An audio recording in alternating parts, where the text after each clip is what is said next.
It's time for the final match of the week for the Hearthstone Global Games, and it's going to be Kazakhstan versus Mexico. It's not one that we are anticipating casting this week, but it's still one that personally I'm quite excited for. Mexico were really a force to be reckoned with last year in the Hearthstone Global Games. Kazakhstan didn't do so well. I believe they were the team actually with the worst record, but now I think they've got something to prove. Yeah, and of course we focus on their quote star player, Neyman. He's by far and away, the leading light of Kazakhstan Hearthstone, and it kind of seems unusual. Kazakhstan are a very small country. This is just a reality, and saying Kazakhstan Hearthstone in itself already feels like an overstatement. Neyman really does have to try and lead by example here. I'm sure he has a great supporting 3 players around him, but he's really the only one that's had any kind of high-level results on his side. Well, let's take a look at who he'll be playing with.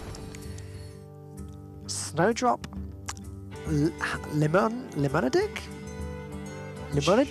Sure. And KG versus Yinus, Ariador, Empanizado, and Colitis. Do you know what empanizado means? No, I don't. It means like breaded, basically.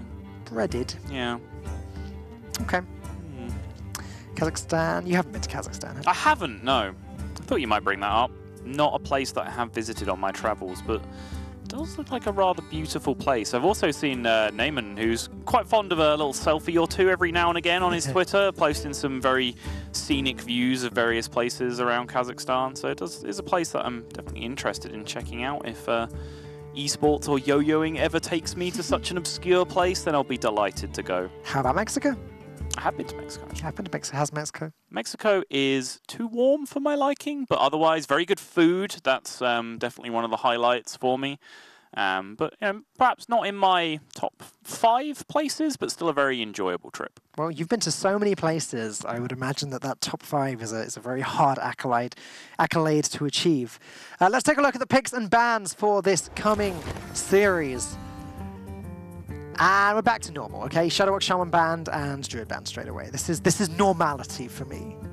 Yeah, no, I think that's a very reasonable assessment. It's the Mali Druid from Kazakhstan that goes down. Mexico, on their side, do have a couple of pretty aggressive decks that they don't really want to be running into the Infinite Armor Gain Spreading Plague deck, so that makes a lot of sense. Shadowwalk Shaman, on the other hand, though, from Kazakhstan, looking at their lineup, they have a few decks that can, aggressively try and run over that Shadowwalk Shaman, so perhaps a little bit surprising. But yeah, on balance, probably not enough aggro to really tip the scales and leave that Shadowwalk Shaman up. Yep. Also, speaking of normality, Paladin picks last on both sides. That seems to be something that, for some reason, has become standard in the Hearthstone Global Games. I'm kind of unsure as to why that's happened. Again, on ladder, for example, and in Conquest last year's standing lineups, Odd Paladin seems to be a solid pick. It does. What I will say is, week 1, Big Spellmage was a very common deck to be picked. Yep. Week 1, Quest Warrior was a very common deck to be picked as well, and these are not decks that you want to be running Odd Paladin into too often. Odd Paladin kind of sits on the throne as the king of the aggro decks. It's, what the mid-range Shamans used to be. It's what, even Shaman, when it had more of a place in the meta, used to be. Right. It's kind of the aggro deck that beat up all other aggro decks, and you can't really reliably think your opponent is going to have too many aggro decks left up at the end of the pick ban phase. So Odd Paladin can be a little bit weak. Let's take a look at how these classes have fallen into place, though. What are the matchups going to be? First up, Neyman versus Ariador. It's going to be Neyman on the Big Spell Mage versus Ariador on the Zoo Warlock. We haven't seen that much Zoo over the last few days.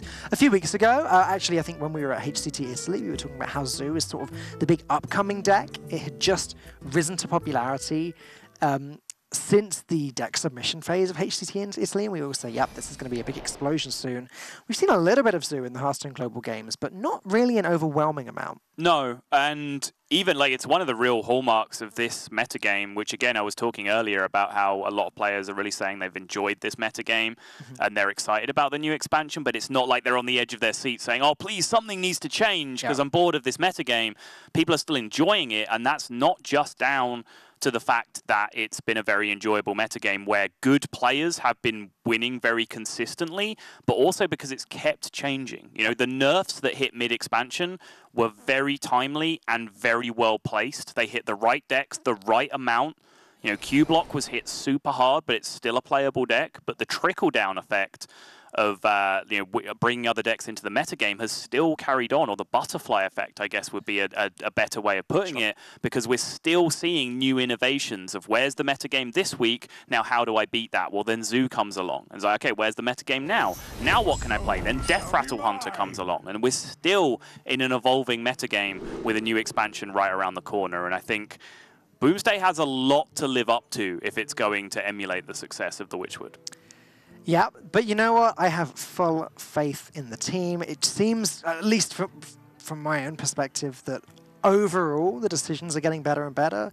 The new ways of regulating the meta are improving, such as now we seem to have a regular, this halfway through the expansion cycle, we get some nerfs that fixes anything that's out of control. And I am although I agree about this meta being fantastic, I'm very much looking forward to seeing what comes next. And I'm sure Mexico are going to be feeling the same way. Oh, they've drawn Kalaseth. Maybe it's not going to be as much of a stomp as I thought. Because I'm looking at this Doomsayer and thinking, well... Oh my. They are praying for a voodoo doll. They sure are. Big smiles, Maridor there. All right, glad they're putting on a bit of a show for us. Also glad that the team have gathered together. This is great. I'm enjoying this already.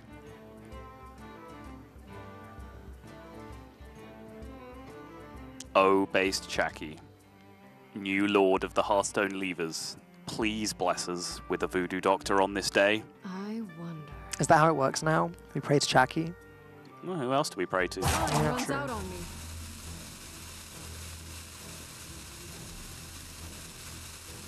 Eamon just has to consider coining out the Doomsayer here, and he's taking the whole of his turn doing it. I guess he could coin out the Raven Familiar actually, but nope, goes with it.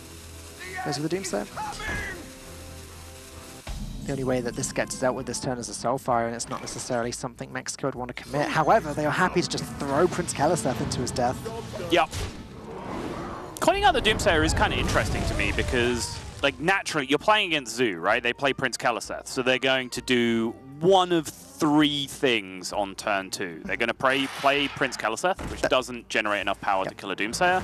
They're going to play 2 1-drops, which can generate enough power to kill a Doomsayer, actually always will, or they're going to life tap. And, you know, enough power to contest your Doomsayer on the board turn 2 does not happen that often.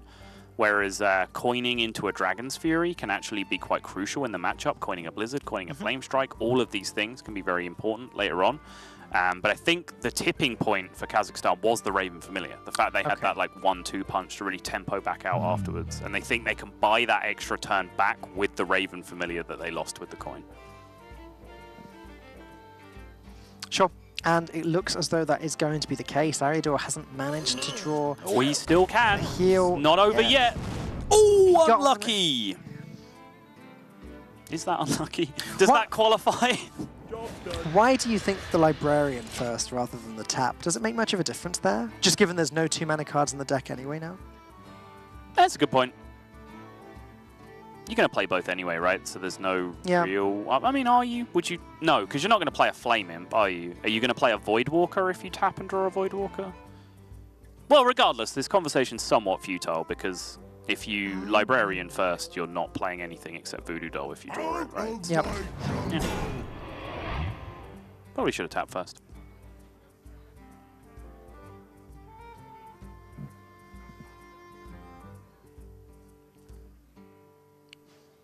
Booty Bay Bodyguard's back. It is. Ready to get picked from some Stonehill defenders. It's got to be Sunwalker, right? Sunwalker does feel like the best option. Booty Bay Bodyguard definitely didn't seem like it was going to make its 3rd appearance of the Hearthstone Global Games this week, since it is just a 5-mana Soulfire target at the end of the day.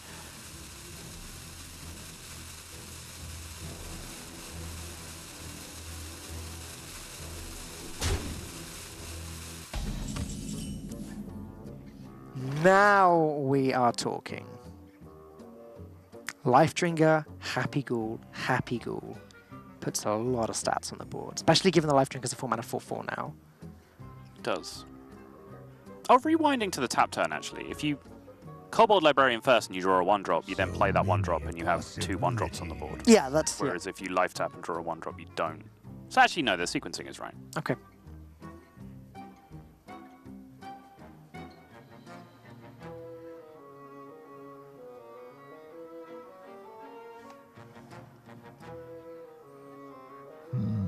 So what are they considering instead of the Life Drinker here? Are they considering the Saonite Chain Gang? They're counting something. Yes. Yes, they are. I think that this is about deciding which... Like, essentially they have 2 real big power plays here, right? Saonite Chain Gang is a power play on its own because of the Keleseth buff. And then the Life Drinker Happy Ghoul play is a power play. Now, they can choose to do this whichever way around they want. They're expecting the first wave to get AoE'd eventually, be it on turn 5, be it on turn 6, and then they want to keep something as a refill. And there's probably some debate about which way around to do that. Okay. But I imagine it's quite quickly solved because, you know, in the world where they don't have Dragon's Fury, you'd much rather have made the more aggressive play that you did this turn, just to push more damage before the Blizzard comes down. Yeah, there's nothing clearing the board this turn anyway on turn 4, so this is a guaranteed Fungal Monster, able to push quite a bit of damage next turn regardless. Yep. And as you said, the Saonite Chain Gang is a power play later on anyway, especially given they've been buffed by the Prince Keleseth. So I agree that the bigger board, the better at the moment. And now, Neyman, there's only 2 playable cards in the hand. Which secrets would he want from this Arcane Keysmith? I'm thinking Ice Barrier, just to buy some time. Ice Barrier is okay, Mirror Entity's okay, Explosive Runes is okay. Like, you know, 4 mana 2/2, probably kill the next minion your opponent plays. Depending on list, it could always kill the minion that gets played next. Let's take a look. Yeah, Leroy, Jenkins, and no Doom Guards. So everything in this deck dies to Explosive Runes. Even with the Keleseth buff.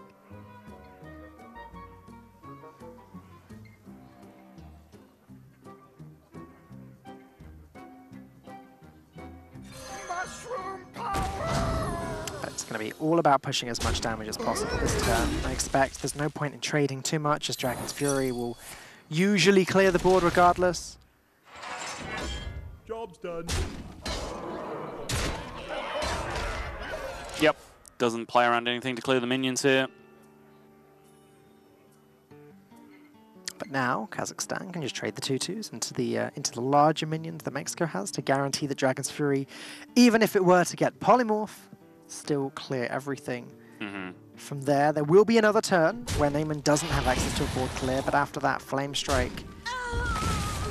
And then, I mean, even Dragon Caller Alana might be playable on turn 9 this game if they can get one more big spell between now and then. Oof, that's ambitious.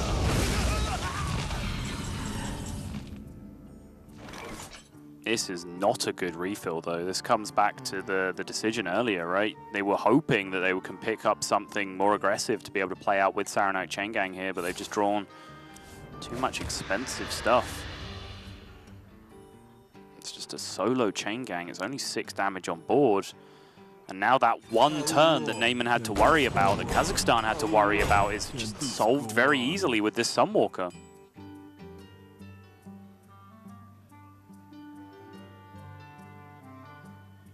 Voodoo Doll does give them some options, though.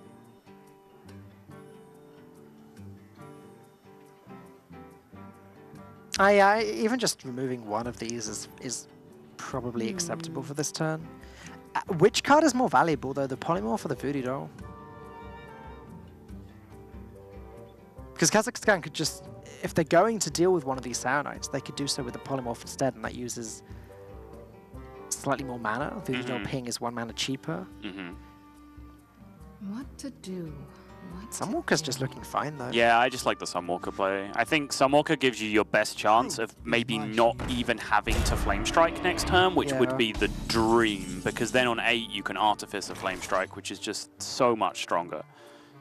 If that clears the board and you end up with an Arcane Artificer uncontested on the board against Zoo, like, they kind of have to Soulfire it from that point, which is just a real ugly feeling. There's just no clean way of Mexico dealing with this Sunwalker. So many possibility. Soulfire and double trade. Ugh. Could just drop the Dreadlord and let that deal with the Divine Shield and then plan on trading into it next turn, but it's really weak to Flame Strike. Is it? Okay, so if Neyman has Flame Strike, which he does, he just needs to play it and then I guess trade the Sunwalker into the Despicable Dreadlord, which does then allow Mexico to take the tempo again. Right. Oh wow, okay. Ooh. Gonna go all in here. I don't know how I feel about this one. Oh, this is much less weak to the Flame Strike though, because Dreadlord finishes off the Sunwalker and then it's still a 5/6. I guess. I'm just not sure your board is aggressive enough. You don't get to push the 3 because you have to wait for the Dreadlord to kill the 4/1, and then I don't think you're forcing AoE from your opponent. I guess you weren't really the other way either, but again, like Polymorph ping or Voodoo Doll ping just seems totally reasonable this turn. And it allows Kazakhstan to save that Flame Strike, like I was saying. And now they've seen one Dreadlord. That's one of the only minions that's resistant to Flame Strike in the entire deck, even with the Flame Strike, sorry, with the Keleseth buff on top of the base stats. Yeah, this looks like the play. That's Very familiar Voodoo Doll ping. Or... Okay, Mexico find this hilarious for some reason.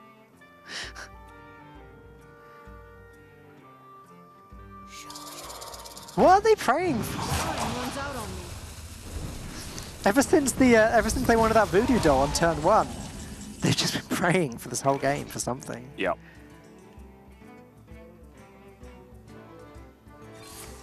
Also, the Void Rippers in Mexico's deck here are another reason for that early Doomsayer from Neyman. If he'd have waited for the turn 2, like I was describing, he can then walk into the Void Ripper on turn 3 and be in a lot of trouble.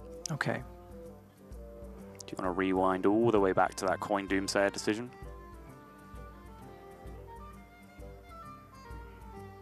I think Mexico just out of steam. I think Arcane Artificer Flame Strike is probably just going to end this game, especially with one Flame Strike already used.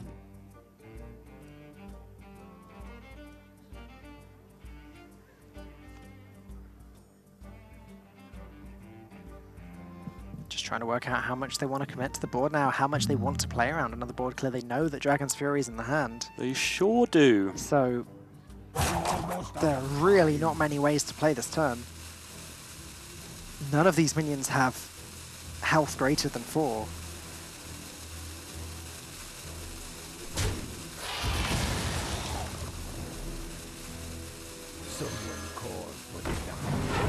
You know what I was saying before about how potentially with a couple more big spells that Dragon Caller Alana could be played on turn 9.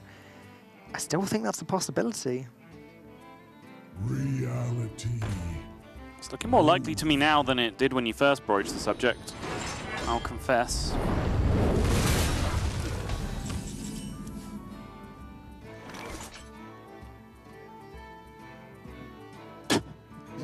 Aridor is really enjoying being on stream right now. He is, yeah.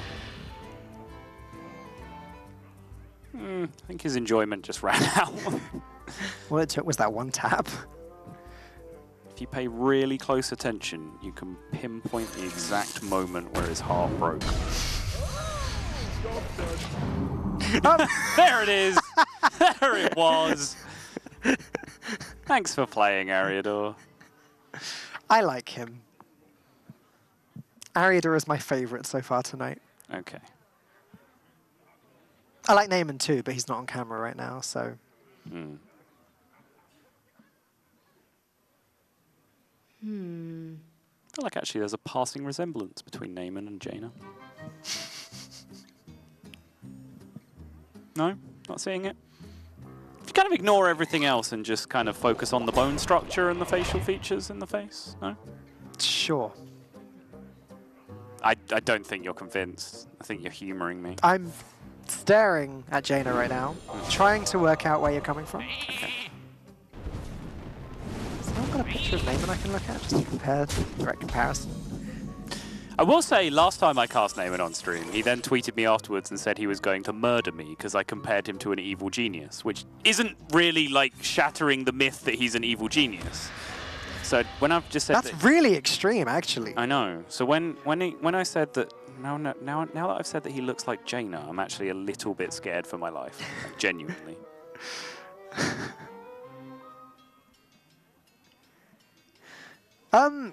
Mexico actually have some pretty reasonable plays here with the Despicable Dreadlord. You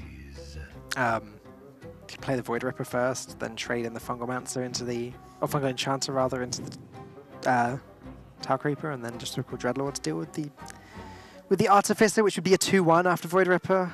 However, Alana is going to give Ariador quite a headache. Yeah, how many spells are actually in there, though? At least 3, right? Really? Isn't it just one Dragon's Fury and one Flame Strike? 2 Flame Strikes. They use 2 Flame Strikes?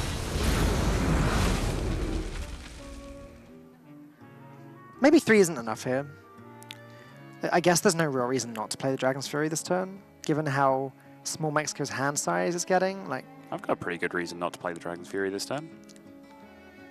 What's your reason? You have a Voodoo Doll? Dreadlords are the biggest minions in the deck. They're the ones that you want to be killing with Voodoo Dolls. Sure. No, I mean, I was even considering the Voodoo Doll with the Dragon's Fury. Then again, both... I don't know, only one Polymorph's been drawn, right?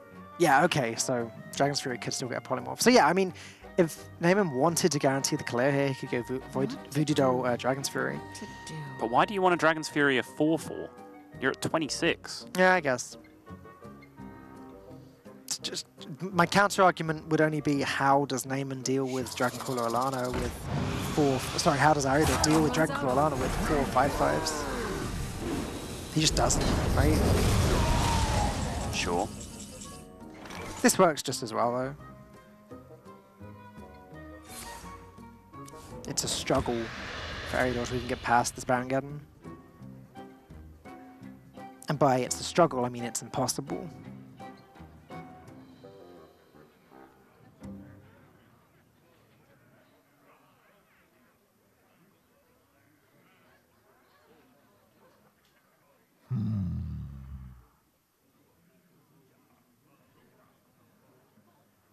How long can this go on? How long can this go on? Enchanter is pretty clutch, though.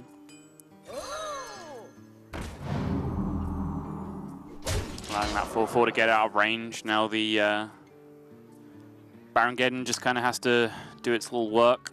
That's a pretty solid draw, though. Yep, Meteor isn't bad. That's a full board clear. Barongeddon trades into one of the Sauronites. Meteor hits the other 3 minions, and Geddon finishes the job.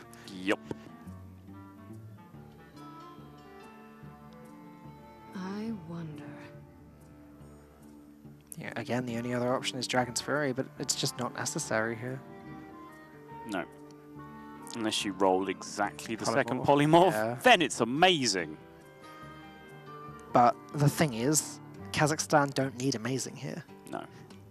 They just need What to do? moderate. What to do?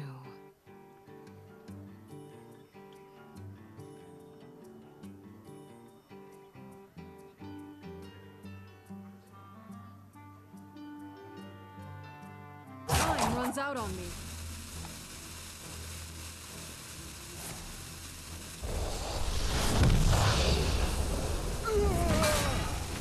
This is interesting. Doing it this way allows them to push 7 immediately, which was kind of the big upside of the Dragon's Fury high roll, that they could get to push 7.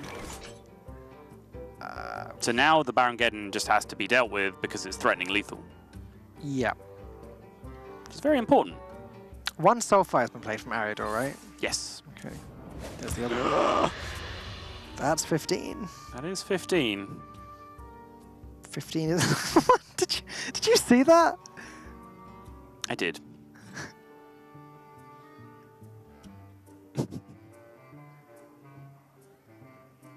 Mexico are now just playing an entirely different game of Hearthstone in their minds. But this is the key to the Barongeddon play, right? Is now that all this damage is amassed in hand, but it has to be thrown at the Barongeddon. Yeah. Whereas if they played slower, This damage could potentially have been saved up for lethal because Neyman has no sign of health gain in sight right now. Okay. That didn't seem to help all that much. Well, it at least created a world where Kazakhstan could do something silly. And then this Flappy Bird can get Wind Fury, and then maybe Leroy gets a last point of damage. Like, I don't know. I'm still not convinced. No, me either. I wonder. I failed to convince myself. There's not even like Actress Veteran in this deck or anything. In fact, there's no way other than Fungal Mancer of buffing this Vicious Fledgling. So best case scenario, it deals 6, gets Wind Fury, deals another 6, and then Leroy does finish the job. But I wonder. There you go. Again, we're talking the world here where it lives. Fungal Mancer is the exact draw. Wind Fury is gotten from the Adapt. And the problem is, step 1, Runs out on I me. don't know why Neyman would ever let this live. Well, a plan where Neyman does something dumb is better than no plan at all. It's not going to happen.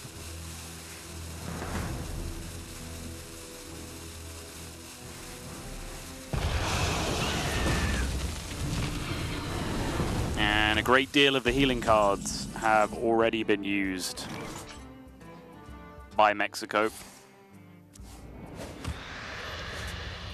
Which means they are getting very, very close to just ping you to death territory. In the light's name. I feel like Ariador's facial expressions have been telling us a story this game. They have. I'm really not sure what the narrative of this story is. Well, it's essentially the first 2 acts of any given movie. It's the introduction of your happy-go-lucky hero, and then we've reached the challenge phase. We've reached Act 2, right? The hero is presented with something to overcome, and he's having his character growth, where he shows you his range of emotion and frustration and how he's faced with challenge. But we are yet to see Act 3, where he gets his glorious moment of redemption and overcomes the evil genius that is Neyman. I thought the name was Jaina. I changed my mind. I was too busy making up a film plot. Did they pick explosive runes? I don't know. Someone call. About to find out. Nope. Okay. Mushroom power!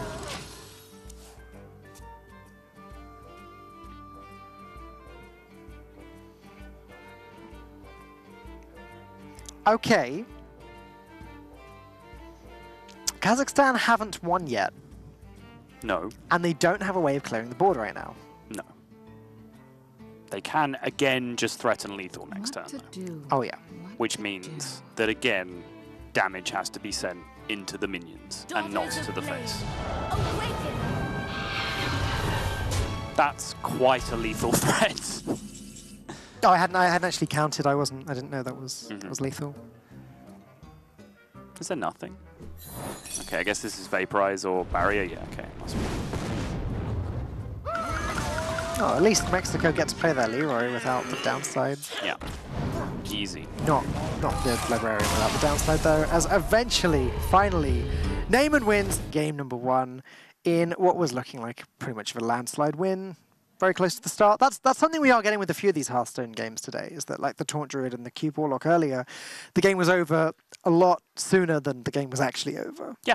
I mean, there was a couple of outs there, and I think that's what you were seeing Mexico so animated about, you know, throwing up the prayer hands every now and again, where there was 1 or 2 crucial draws where, like, a Fungal Mancer to push some extra damage might have then set them up for, like, a Leroy top deck the next turn, right? Like, that kind of fringe one-outer into one-outer kind of situation. But, yeah, they were pretty dead. Like, as soon as that Doomsayer came down, they were pretty dead. They were pretty dead. We've yet to see Ariador's redemption story, but let's take a look at what's coming up next for Team Mexico. It's going to be Empanizado on the Priest versus KG on the Even Warlock. So yeah, Even Warlock versus Control Priest. Okay, well, this is one of those games that could be quite a long one. or could be a relatively short one if even Warlock does even Warlock things, gets Mountain Giant straight away, etc. Yeah, no, it certainly could be. It's one of those more even matchups that we're likely to see this series. Very winnable from both sides. But yeah, it's a little surprising to me that we haven't seen a little bit more of the combo priest, by Inner Fire Priest, by which I mean, I think calling either of those decks combo priest is really weird. We almost did earlier. Like I believe Taiwan actually had combo priest. So if we were going to go ahead with the originally planned streamed match, then you would have seen it. United Kingdom also had it. I was about to say, yeah, UK had it and it was banned out against the USA, right? But then, you know, when they came on and I think, was it Toastmaster or Ball Control that did the interview? Control. And he talked about how he felt like Inner Fire was a stronger deck and gave you better edges and like forced different bans out from the opponent. I definitely agreed with that point. There was a couple of decks that they brought that may be a little bit more objectionable on my side, but Inner Fire is something that I'd definitely like to see tried out by a few more people. Yeah, I mean, I'm right there with you. A few weeks ago, it looked like Inner Fire was becoming the meta priest deck, the pick for the Conquest lineups, but in Hearthstone Global Games, it hasn't been the case at all. What has become pretty standard in the Hearthstone Global Games priest lists are 2 copies of Twilight Acolyte and 2 copies of Cabal Shadow Priest, which, if the priest gets to turn 9, can be a big deal. Yeah, no, it can. That combination is a huge board swing against any deck that plays, larger mid-rangey minions. It's just often a little bit slow, and it's, whether that deck can also apply pressure early enough to make you force out a Twilight Acolyte earlier on in the game, and then break up that combo pieces for the late game. So, with this coming matchup, even Warlock versus Control Priest, what has to go right for the Control Priest in order to get to the point in the game where they can win? They have to find good answers for the early game threats, for the early Mountain Giants. We actually saw a really interesting game that the USA played out where they delayed a Mountain Giant so that they could get a 4/9 Twilight Drake on the board first, right, to be able to then trade off an eventual 8/4 Twilight Acolyte, which steals the attack from the Mountain Giant. Which seemed really weird until you break down and really work out what's going on, because that's the big problem from the Warlock side. You make an 8/8 Giant, and then the Twilight Acolyte comes along and becomes an 8/4. Yep. And then even if you have Spellbreaker, which is supposedly the counter at that point, what do you Spellbreaker, right, and is that good for you in either world? Answer, not really. Right. So that kind of engineered situation was very telling to me about the matchup. I felt like I learned more about the matchup from that 1, 2, or 3 turn play than I have watching the last 7 or 8 matches put together. Wow. Really told the story very clearly of what the matchup is about, and that's, early Giant pressure and how both teams kind of dance around the answers that they have to each other's options. What's kind of strange to me about the Control Priest, though, is that it's made this change over time very subtly, and I didn't even notice it happen, in that originally it was double Shadow Word Death. And sort of as time has gone on and the meta's moved forward a little bit, the Shadow Word Deaths have phased their way out. And yeah, it's now Twilight Acolyte, Cabal Shadow Priest. What do you think caused that shift? That's a good question. I can really put my finger on it, because Shadow Word Death is a more consistent answer in some ways, because you can go fishing with it for Shadow Visions in an emergency. Of course, you don't want to, because Shadow Visions is one of your big combo activators, if you want to look at it that way. Right. Picking up additional Mind Blasts. But yeah, there was a very definite shift. I think maybe it was the fact that 1 copy of Shadow Word Pain was often being played as well, and then that kind of went away, and then they flirted with taking away the Shadow Word Deaths as well. Honestly, I don't know. It's not something that I've really thought about. Curious. Either way, Kazakhstan, as usual, going to be, or rather the Even Look, as usual, going to be looking for the big boys. The large gentleman.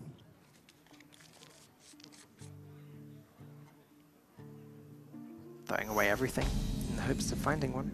We have turned our curse into our strength. Didn't happen. Yeah, still so many life taps to go, though, before they get there.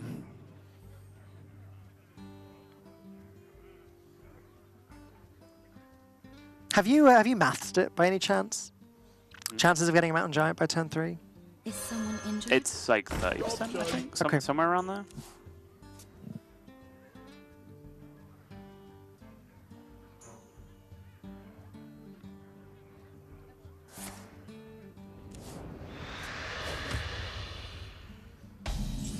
That's just a snail. Which isn't actually a bad drop against Northshire Cleric. It's not, no, because even we talked a little bit earlier about the like Doomsayer versus Stubborn Gastropod dynamic and how they're fairly similar in the Warlock mirror. Against the Northshire Cleric, though, Doomsayer is much, much worse, because yes, they will both kill it, but the Northshire Cleric can still draw a card off the Doomsayer by attacking into it first. Also, the Gastropod survives. And like actually value trades the Northshire Cleric. But, more importantly, they haven't found big threats yet. Right. I don't know how much you can be worried about a Northshire Cleric when you should be more concerned about tapping and finding big boys of your own. Is tap coin Stubborn Gastropod a possibility? That doesn't mess with the Mountain Giants too much if they get drawn. Messes with them a little, though. Okay. Just giving up on the Mountain Giant plan, at least for turn 3. But it's going to work out by the looks of things, as Mexico don't have a way of dealing with this snail. They don't have a way of dealing with the Mountain Giant either.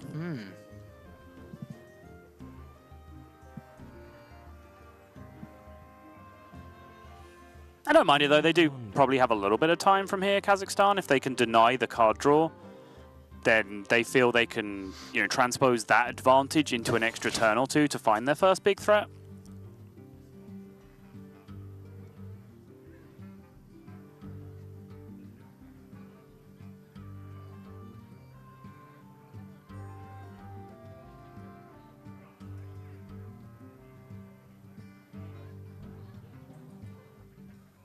So many possibilities. Ooh. Very low pressure hand so far still. Yeah, the snail is supplying a little bit of pressure, at least on the board at the moment. Really, it is. It's preventing any of these minions from doing anything. I'm not sure that's what pressure means. Sorry. However, like, does Empanizado have to play Duskbreaker to deal with this?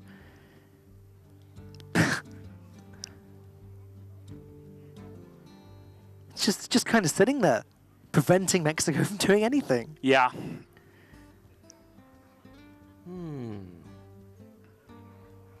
I think it's quite important to Dustbreaker it from Mexico's position, honestly, because for all they know, there's a Giant coming down next turn. And if the Giant comes down, they have to Twilight Acolyte the Giant. And then we're back in that situation I was talking about, right? Like, USA, in the game I described, had to go through a massive song and dance to get a 4/9 Twilight Drake on the board first, to then be able to trade with the 8/4. If there was a Mountain Giant there, and there was no Dustbreaker from Mexico, the Twilight Acolyte happens, and then on the following turn, Kazakhstan just trade the Gastropod into the 8/4, kill it, Spellbreaker their Giant, and hit face. Yeah. The missing piece of that puzzle, though, It's the is the Giant to begin with.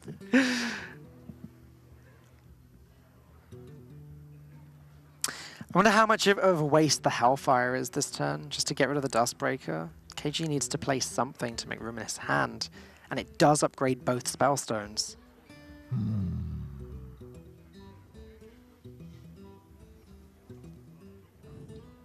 Yeah, I guess a card needs to be played.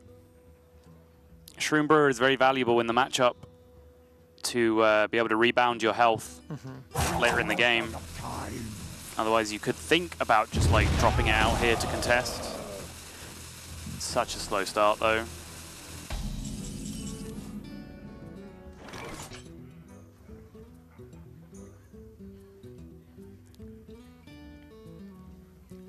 Empanizado doesn't really have anything to do this turn either. I mean, I guess he could drop the tempo Pyromancer if he wanted to. Again, it's not, like with the Hellfire, it's not a card that's incredibly valuable in this matchup, unless he's using it to, in combination with a Northshire Cleric and a Divine Hymn to dig through his deck.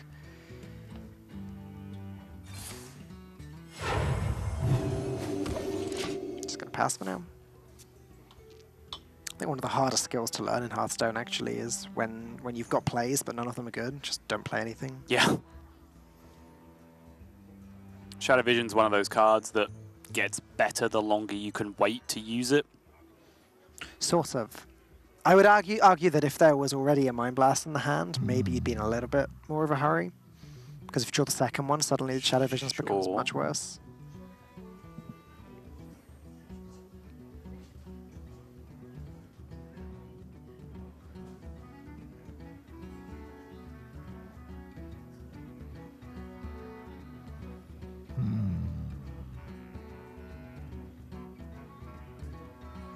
I think we're calling a 6-drop this turn. It depends just how wild you want to get with it. Argent Commander, of course, an absolute nightmare for Priest to deal with, but since they have cut those Shadow Earth Deaths like you were talking about earlier, a 6/6 is kind of just as nasty. Yep, and with this play, it may bait out that Twilight Acolyte, which, if he wanted to,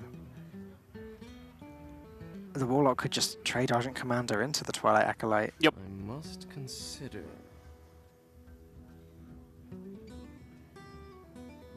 Argent Commander is a card that actually adds a lot of percentage to this matchup from the Warlock side.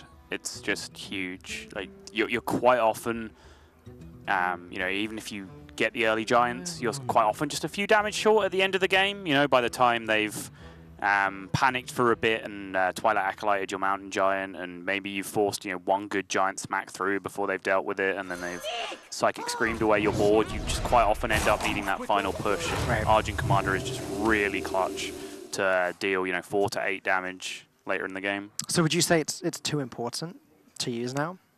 For the trade, I mean? No, not at all. I mean, it's part of the utility of the card. You know, I say it's very important to be used as damage later in the game, but that's why you include it. It's also flexible in other areas as well. If you really just wanted damage later in the game, you'd just play Leroy in this deck, but that's not all it's about. Argent Commander, a much more solid card. Now the other... Wait, play Leroy in even long. Nice try. That doesn't make any sense. Now the other perk, playing that Twilight Acolyte, has revealed itself. Obviously, the Cabal Shadow Priest Steel is actually a pretty big tempo swing there. Yeah. Argent Commander not able to trade efficiently with either of these minions.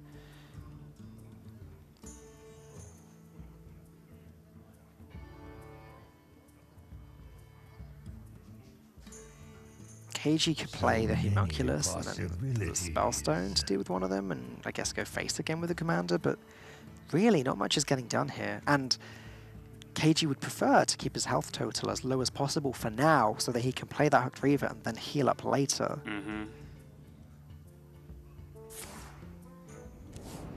Not just that, he'd love to keep as much healing as possible until the point where he feels like he's under threat of lethal. Because any healing he dumps now just gets Alexed off later when Mexico want to go on the aggressive. Yeah. You hit like a wisp!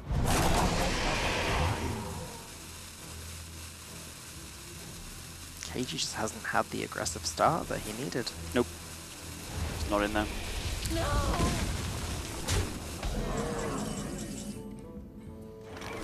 2 copies of Shadow Visions now.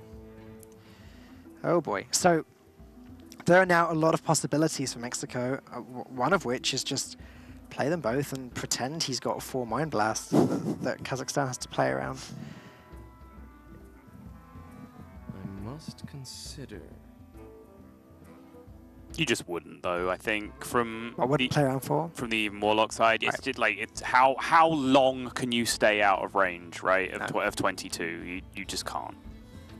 So I think at some point, and it's a point that comes very quickly, you just have to say, all right, fine. If you have 4 Mind Blasts, you win. I just can't beat that.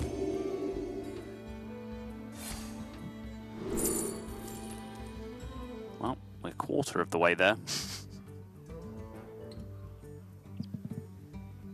Mexico also running Holy Fire in their priest deck, which is almost ever present now, I think. Yeah. Job done.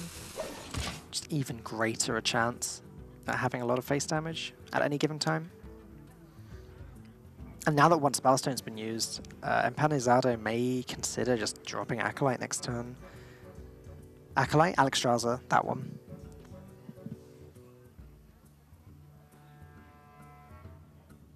So many possibility. Yeah, if Spellstone number 2 gets used to take care of this Twilight Drake, then it's an almost certain decision from Mexico. But what I will say is, you do generally want to keep your, you know, Alexstrasza and Threat to Kill Them turns like as tightly together as you can. And this isn't a hand that kills Kazakhstan anytime soon, even from 15 particularly. I'm pretty sure Spellbreaker is just better at dealing with the Twilight Drake anyway. KG managing to get sort of a grip on the board here, even if that does mean dropping a 4-mana 4/4. But hey, it's a lot that Empanizado has to contest with.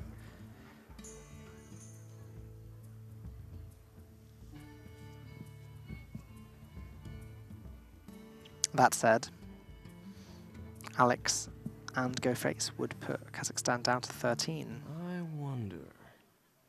Yeah, that's the problem though, right? Your Alex just dies on board and you're not particularly threatening lethal on the following turn. You kind of are, like Shadow Visions into a second Mind Blast, but then that's 12 even if the 2/6 survives, and you're still 1 off. So you just give Kazakhstan like all these extra turns to heal up.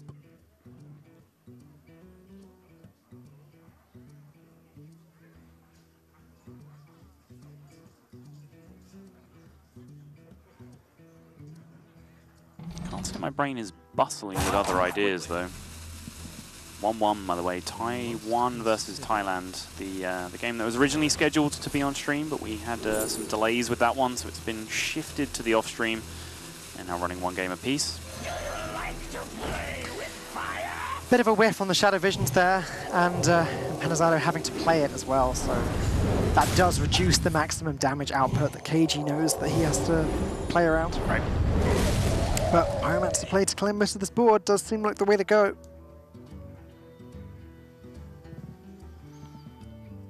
And now Kazakhstan have seen that Mexico are struggling to deal with large threats in play. Those weren't even particularly big threats. They have basically all of their biggest threats still remaining in their deck. Their bottom 14 cards have 2 Twilight Drakes and 2 Mountain Giants in there, is that right? That's right, yeah.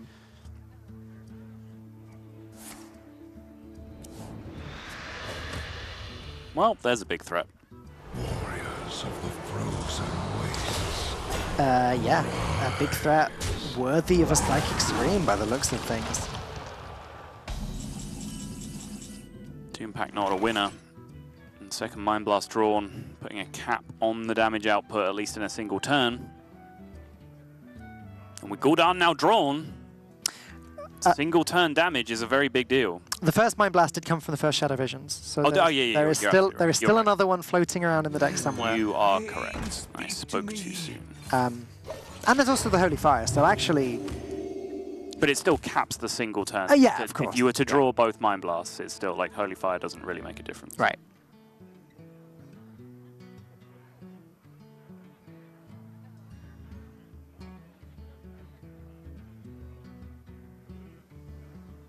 There's a Mountain Giant. About time too. Yeah. And there is also a second Lich King card. Yeah, that is an issue. Doom Pact, not phenomenal, but there are quite a few good cards that you can get from the Death Knight here. Army of the Dead is actually particularly good in Even Warlock. Yes. Death Coil is fantastic, just for a little bit of extra healing in this matchup. Yep. As are Death and Decay and Frostmourne, actually all good picks. It's pretty much just Doom Pact that's bad, actually. Yeah, kind of got the bad one.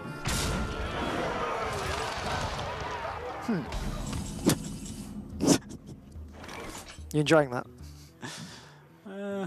Okay. Double Doom Pact. That's fine. We'll move on.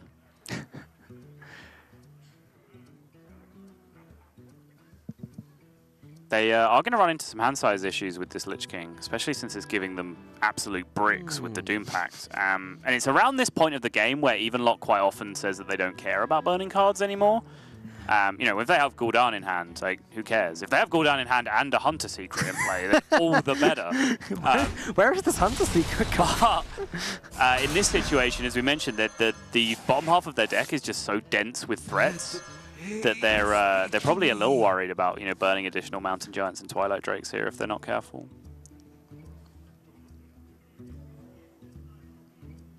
What if you just Doom Pack this Acolyte of Pain? I mean, burning one card is probably not the end of the world. Reducing... Your opponent's got nothing going on. Yeah. You can kill a card draw card for 0 cards and then just play a Mountain Giant afterwards. That will give Empanizado an opening to play that Alexstrasza. But again, does it matter? Like, you trade off the Alex on the board, and then Mexico's not threatening to kill you afterwards, and you have so many turns to heal up afterwards. Mexico is threatening to kill you afterwards, and then you still have several turns to heal up. So yeah, Alexstrasza gets played, Mountain Giant trades into it, Gul'dan gets played. Kazakhstan end up on 20 health. Paladin can deal 15. No Shadow Reaper Anduin equipped, right. So the 15 is just 15. Yep.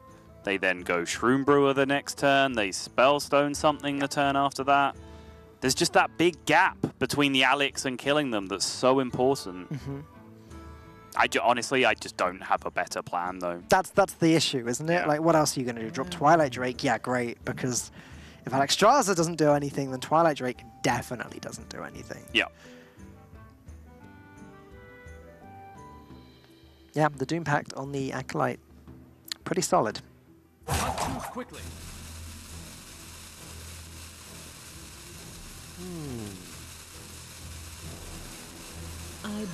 Yeah, I think it's a very low percentage win rate play. I think the others are potentially 0.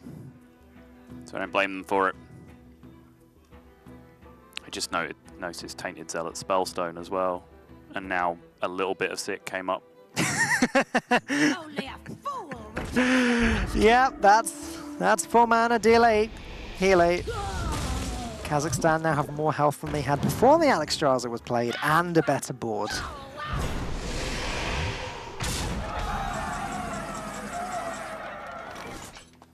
Unfortunately, Empanizado cannot Mind Blast his own face twice. So he's going to have to wait for KG to do the job for him. Yeah. Technically alive, but very much on life support at this point. I must consider.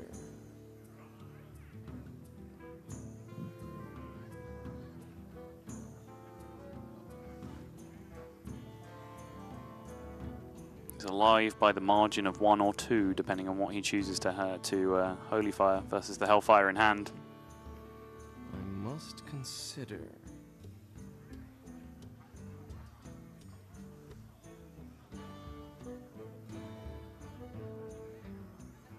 So imagine if you Holy Fire, you're playing the Twilight Drake alongside it. You get something in play to contest, right? Right. In which case, it's just the Ooze that's being Holy Fired, I guess. The face. Yeah, let's go face. Let's go for a win condition. Sure. Anduin, would that be enough next turn? Anduin blows up the Mountain Giant. Pings away the 3-2. I think Mexico survived if they drew Anduin.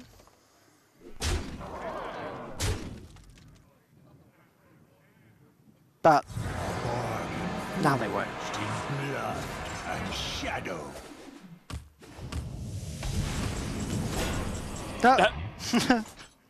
Okay, so Anduin was drawn, but yeah, he deals with the Giant, deals with the 3-2. That still leaves 9 damage on board, 3 hero power, 4 damage Hellfire. This game is very over, and Empanizado admits it. Kazakhstan take the second win of the series. That is 2 down, 1 to go. And honestly, Sotul, looking forward at the next matchup, it's Shadowwalk Shaman on Kazakhstan's side versus Odd Paladin from Mexico, but it is a Wild Pyromancer Shadowwalk Shaman. From Kazakhstan has Wild Pyromancer, yeah, That's they do. Just quickly wrapping up that match that we just saw. Would you say that the Shadow Reaper Anduin came perhaps 1 card too late in that game? Wouldn't it have been interesting if there was an Acolyte of Pain that drew some cards that game? Yeah. Delightful. Dark Pact, Doom Pact. very, very vital play there. Honestly, the Anduin was Kazakhstan. probably like 4 cards too, to be perfectly honest. But it sounds better when you say it like that, right? Yeah, I was just going to stick with your story Yeah. there. We're going to go to one final break today before finishing up the series, but the rest of Kazakhstan versus Mexico coming up. Kazakhstan are beating Mexico 2-0, and as far as I can tell, they have a very favoured matchup coming up, Sottle. Very favoured might be overstating it just a little bit. Pyromancer helps things, but I don't know if it sends it into the world of like a truly good matchup. You know, very favoured is Death Rattle Hunter versus Quest Warrior. It's Quest Warrior versus Odd Paladin. That's extremely favoured in the Falcone vocabulary, because chances of the unfavoured team winning is astronomically low. Again, Falcone language here. Which is about 1 in 8, right? We established. That's right. Yeah. It's about right. So the thing is about Shadowwalk Shaman versus Odd Paladin is that usually the Odd Paladin, like the Keleseth list, for example, the Odd Paladin would be a clear favourite here, but because Pyromancer on its own is such an oppressive card against Odd Paladin, like Pyromancer placed in any deck is an oppressive card against Odd Paladin. Yeah. It tends to tip it over the edge, at least for me. My perception of the matchup is that it is, what, 60-40? I mean, I'd take the Shadowwalk in this matchup, for sure. But, you know, I wouldn't bet my life savings on it, let's put it that way. Sure. No. I mean, you wouldn't want to do that in any Hearthstone matchup, because really anything can happen in this game. Give me a certain era of Freeze Mage versus Control Warrior, and we'll talk. Is this an era that had the Evolved Kobold, or no. the era that did not have the Evolved Kobold? Before that. Justicar in the game, but Evolved Kobold not in the game, and then That's a very specific era. And we will talk. But I mean, breaking down this list in more detail, there is the Wild Pyromancer, and I took a look at exactly how anti-aggro this list is. It is double Earthshock, 1 Lightning Bolt, and no 0 mana spells, no zaps, nothing quite that extreme. Okay. No Hemmet in there either, which is good in the anti-aggro check marks. Then everything else is pretty standard, except double Lightning Storm. You could debate whether 1 or 2 is more common. We definitely got into a world where 1 was more common for a while. Kind of similar thing to Life Drink. I was going to say. Right? It just like bounced back and forth. Just flip-flop. Yeah. All right. So, the hunt for the Pyromancers begin. It's not just Pyromancers, it's Pyromancers, Lightning Storms, Volcanoes, Healing Rains, Glacial Shards. There are a lot of key cards in this deck. There are. Matchup. I do also wonder about that Earthshock in the opener from Kazakhstan, because when you are in a position with a deck like, Big Spell Mage, Shadowwalk Shaman, a deck that if it gets into the game and can start firing off AoE, does very, very well. The thing you're often quite scared of is just, Blessing of Might hitting an early minion, Cold Blood hitting an early minion. Those are the things that punish you really hard. Earthshock is something that can play around that eventuality, but it's also a keep that means you're further away from Wild Pyromancer, from all of these cards that are not just stalling the game, but winning the game. Right. That is a 4 keep from Mexico. Not from Kazakhstan, though. Let's see what they ended up with. Will survive. Okay. There's the boy.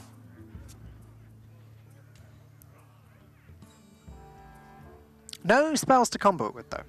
No. But 2 Chain Gangs, which is a lot of stalling power. It is come turn 4.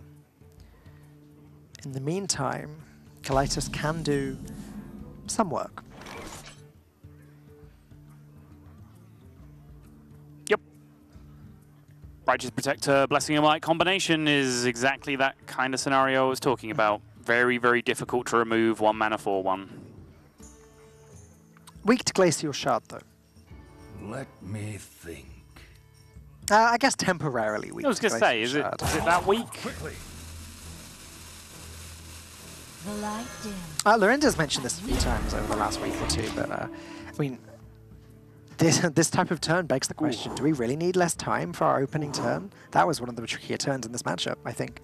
Whether or not to use the coin Blessing of Might, whether or not to coin out the Lost in the Jungle. It was tricky turn 1. Seemed like a pretty straightforward Righteous Protector pass to me.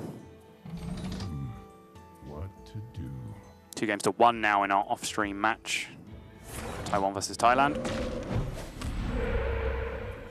Ooh, everything coming up Kazakhstan right now. They even hit the 1-1 to challenge the Divine Shield, and that's massive because it really reduces the power of that Blessing of Might now. I guess there's your argument for some of the plays you were talking about where you coined out Lost in the Jungle alongside this. Did leave you with a weird looking turn 2 with the hand that you had though if you coined out Lost in the Jungle. Yeah. Yeah, because if you want to just squeeze in the Blessing of Might, then there's no hero power. It would have worked out fine with the Argent Squire pickup, but there was no guarantee of that. Yep. Who needs the Paladin hero power? Hearthstone? Me. I do. Is this going to have to be a turn 3 Lightning Storm? Well, that's not an Earth Shock or a Lightning Bolt.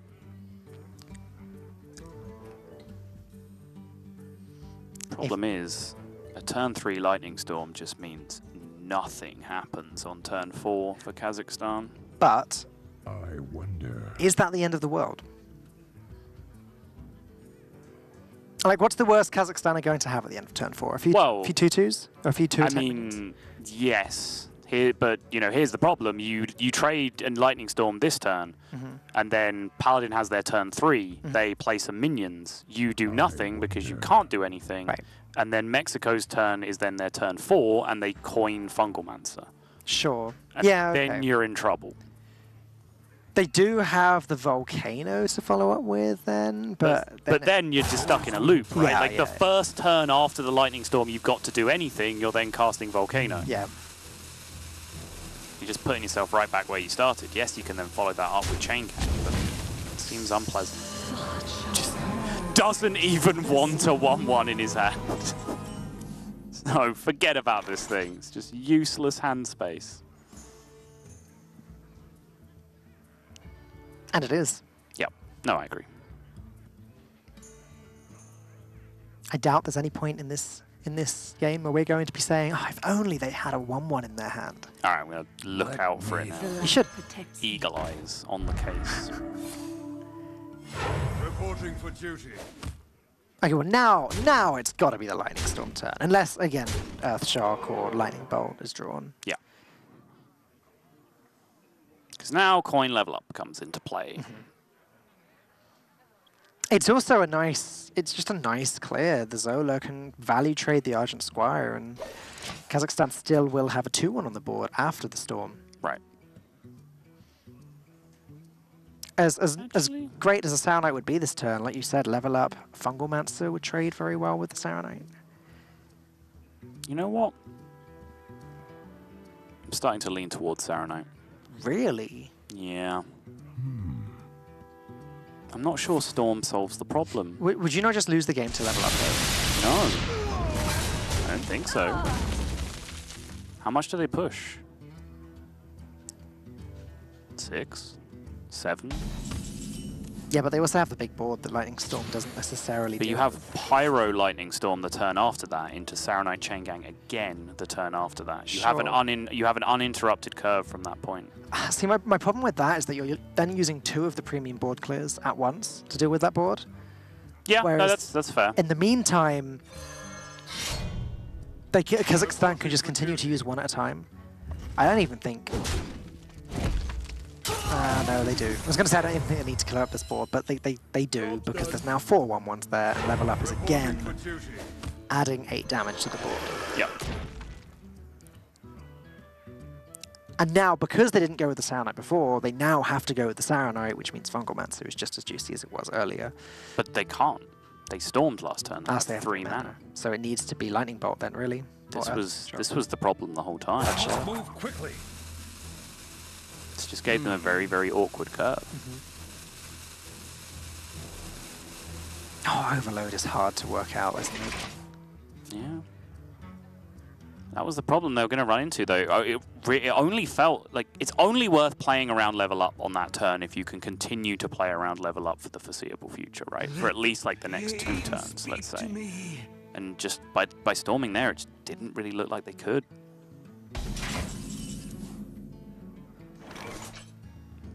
Luckily, Kazakhstan are going to get the good news that they're going to be facing the less severe of the two potential punches here.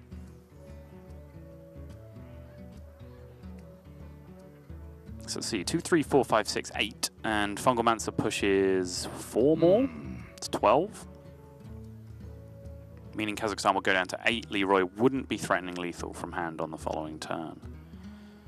However, there would be 9, 10, 11, 12, 13, 14, 15 health on board exactly. Am I counting that right?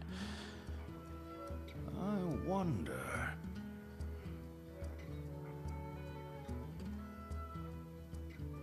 Fungalmancer adds 6, there's 9 on the board already, and the Acolyte can trade off. So yeah, there would be exactly 15. It would be a perfect Volcano clear on the following turn. Move quickly.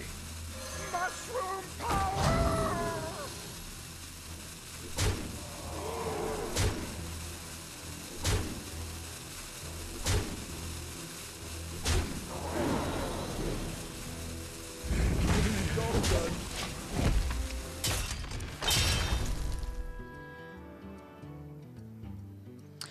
Well, I only see one play this turn, Subtle. Yeah, me Well, too. I see 2, because there's 2 copies of the card in the hand, but that is, yeah.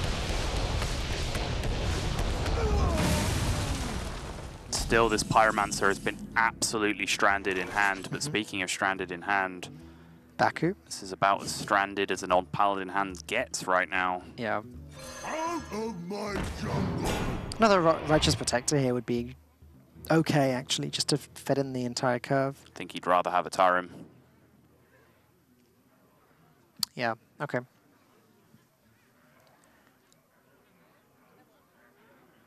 Even the Righteous Protector here would only put 4 total damage on board, which means Leroy isn't threatening lethal. If he can't set up lethal, we might as well have a Tarim.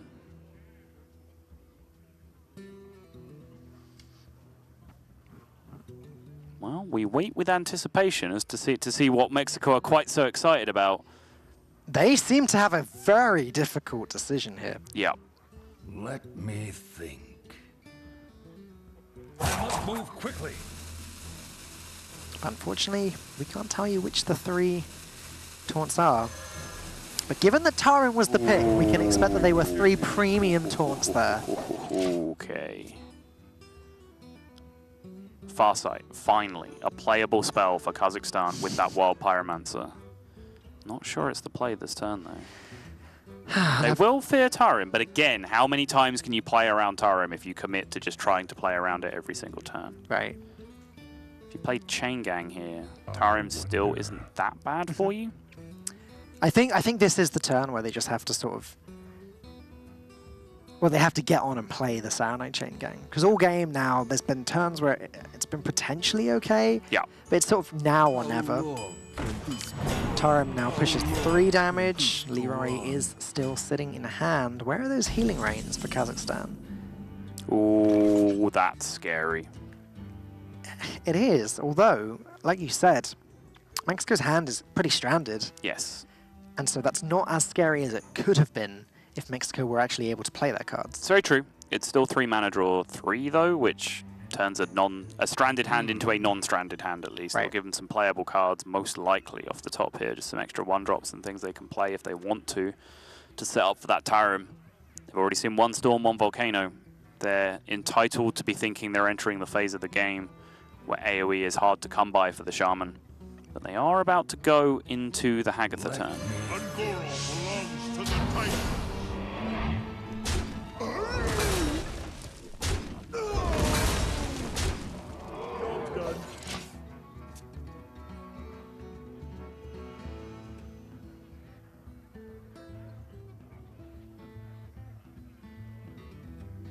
How long can this go on? Saronite plus Hex is as clean as anything. Yep. It's getting dicey. It's getting very dicey.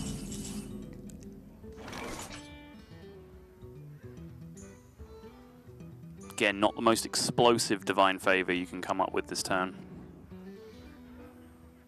It's still 3 mana draw 3, isn't it, after the veteran gets played? Yep. Speak your peace. there is finally the level up that they've been potentially game-winning the entire game. And The light protects me. that frog has one extra attack. I believe that makes it a toad. Why does no one on this casting team know how biology works? I just learned that from Raven. Okay. Job's done.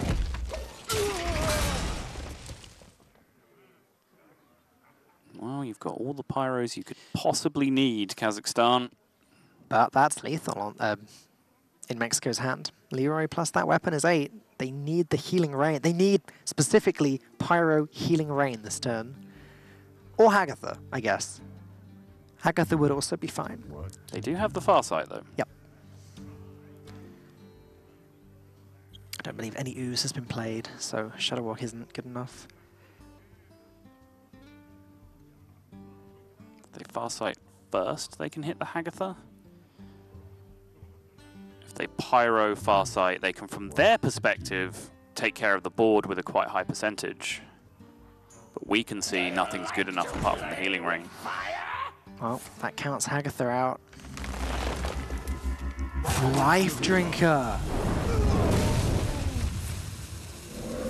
It's one off. It's one out of range, isn't it? Life Drinker's actually good enough. Okay, didn't consider that one. No, no, nor did I. And obviously now Life Drink has been played, that Shuttle Walk is a little bit better too. That's not it either. There was, what, Raid Leader, there was Blessing of Might, there was Second Acarus Veteran if The other Mexico Maul. played too. The other Maul For plus for attack. plus attack, yeah, Yeah. also would have done it.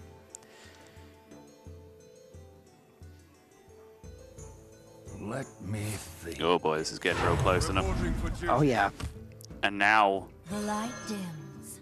And the result of this match dramatically alters the course of this series. it really does. But now, does Mexico feel like they have to respect the Pyromancy? Yes, they do. So now their lethal from hand has gone out the window as well. They now need Blessing of Might or something on top of this Leroy to be able to get lethal through from hand. And there's another clear in hand from Kazakhstan with the Volcano. This one's coming right the way down to the wire. Like you said, huge implications for the next match, because if this doesn't go 3-0 and there is another game in this series, it's Odd Paladin versus Taunt Warrior. Right. Which is not a good matchup for the Odd Paladin.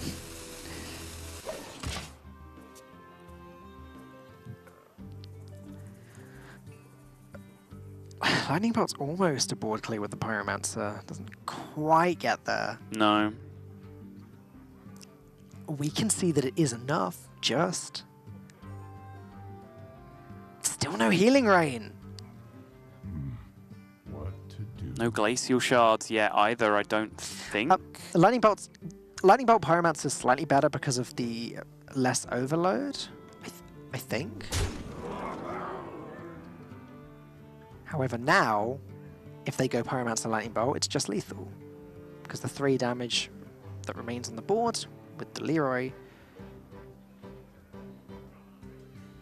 Whoa. Okay, so they can go Pyromancer Lightning Bolt Life Drinker, which now, again, is not lethal. Just. One off again? Right? Yeah.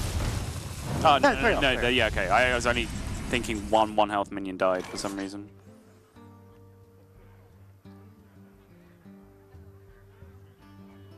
This also means that Kazakhstan are one-off lethal themselves next turn. Right? They get to push 10 to face, and their Shuttlewalk has 2 life drinkers in it now. That's right. Let me think.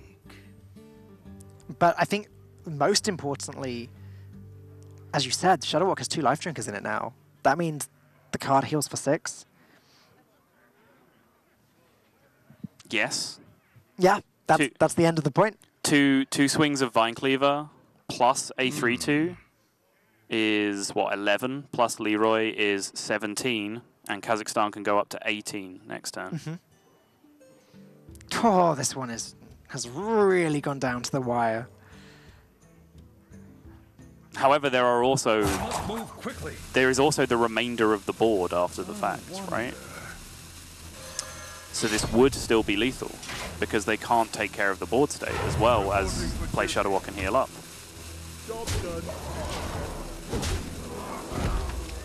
Why can't they just... Oh, sure.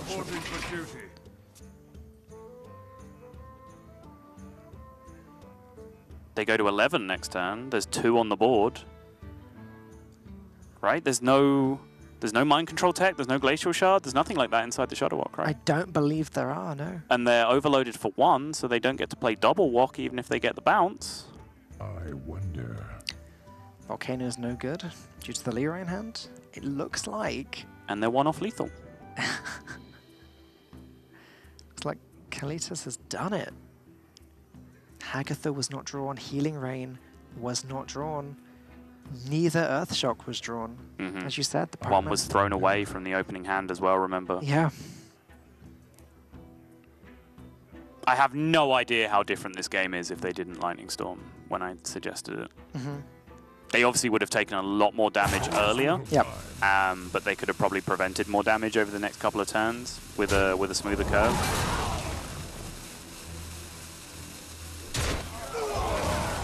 It's just not good enough.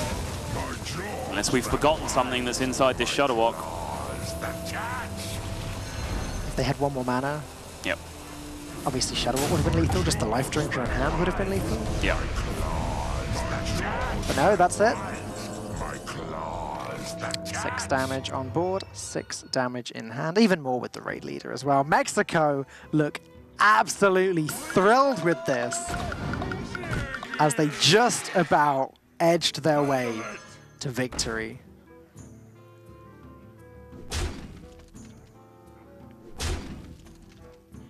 Amazing. Wow. That is some very, very happy Mexicans in the bottom left of your screen right there, and now engrossing the whole thing. And with good reason, because now the series potentially flips on its head, because now they queue Quest Warrior into the odd Paladin of Kazakhstan. And we talked about the scale of favored, very favored, and extremely favored. And astronomically favored. Oh, astronomically favored, I'm sorry. And Quest Warrior is towards the end of that scale against odd Paladin. Yeah, I don't have anything to add to that. With the abundance of board clears that the Quest Warrior has, the Warpaths, the Brawls, Scourge Lord, Garrosh, I think being the biggest of deals in that matchup. It's not easy for Kazakhstan. I have seen it done.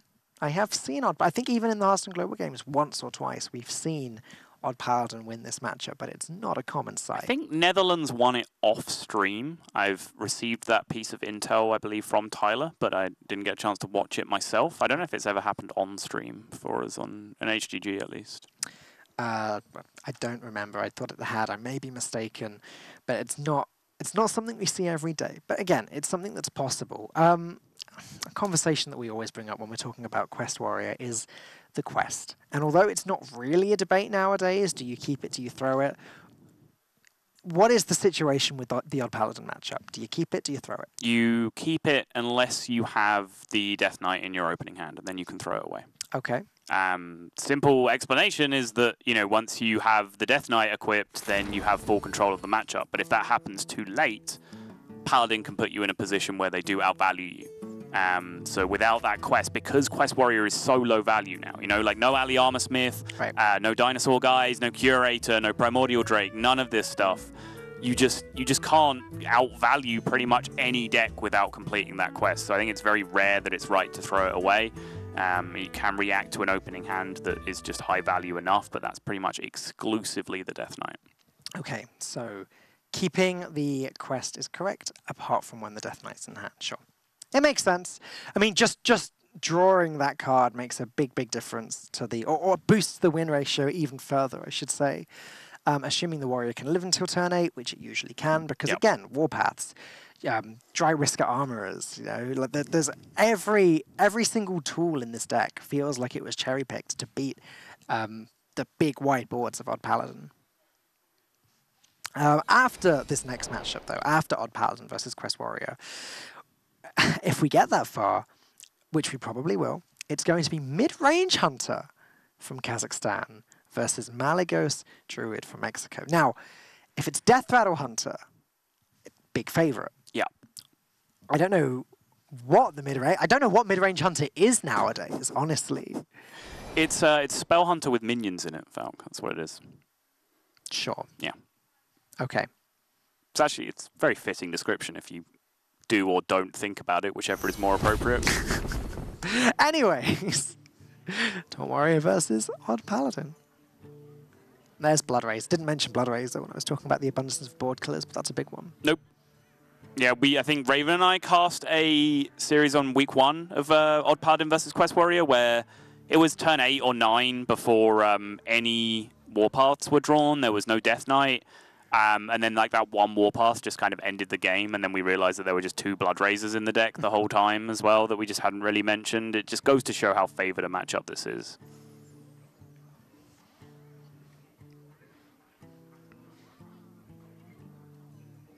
I wonder if Mexico amongst themselves agree on whether you keep or throw away the quest. Because, I mean, it's not, I gave my stance on it. Yep. There will be very good players out there who likely disagree with me, and there you go. Mexico disagree with me as well. Bye-bye, Quest. So you think that there is the possibility now of the Paladin outvaluing the Warrior? It can happen. That can happen. Double Blood Razor is going to make that difficult, though. That's 4 Whirlwind effects off the bat. It is. When I was watching Sea Story today, I think the discussion came up with AKA Wonder and another player, and AKA Wonder said that they decided after one of the recent tour stops that they're always keeping the quest because that happened to one of the SK guys, that they threw away quest and got outvalued by Paladin. So they said, oh, okay, I guess we just have to keep it now. Could be mistaken. I thought that was Odd Rogue. Don't think so. Okay.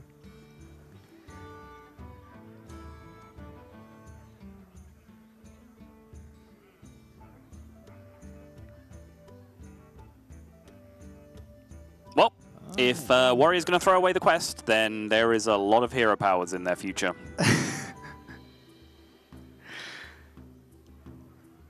Phantom Militia. Is that a card that the Warrior can afford to play early? I must move quickly. Just as a 3-mana 2/4? Or does it really need to be saved until turn 6 or 9? It's also, like, again, when you're throwing away the quest, it really changes things because depending on where the quest is positioned in your deck, you may or may not be able to complete the quest after you draw it. Gotcha. And Phantom Militia is a key card for kind of making that happen as late as you possibly can. If you hold on to it until after, oh, okay, I mean, everything's fine now.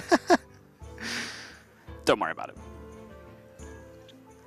Well, the big difference it has made is that Mexico can now either armor up or play the quest. I guess it doesn't matter because next turn they'll just do both. Just armor up this turn, play the quest next turn. Well, if they do that, they can't coin out Blood Razor, That's true. which means they take a lot of damage.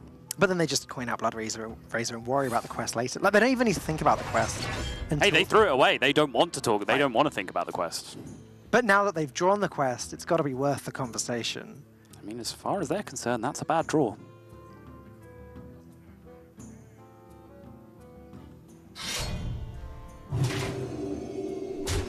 Divine Shield Maul it is not, but you will take it as Kazakhstan here.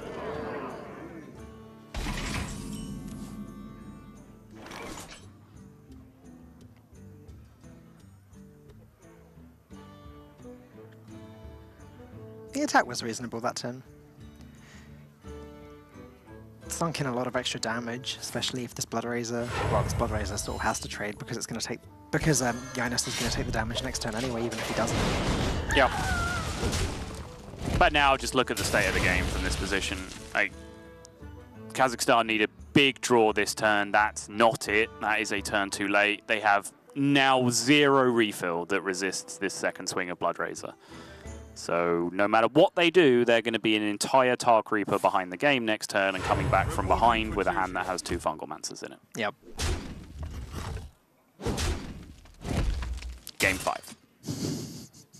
So, mid-range Hunter versus Malygos Druid. Right, how is this Hunter shaped then? We are talking Bear Sharks, we're talking Hound Masters. Venom Strike Trap, even. So the entire secret package.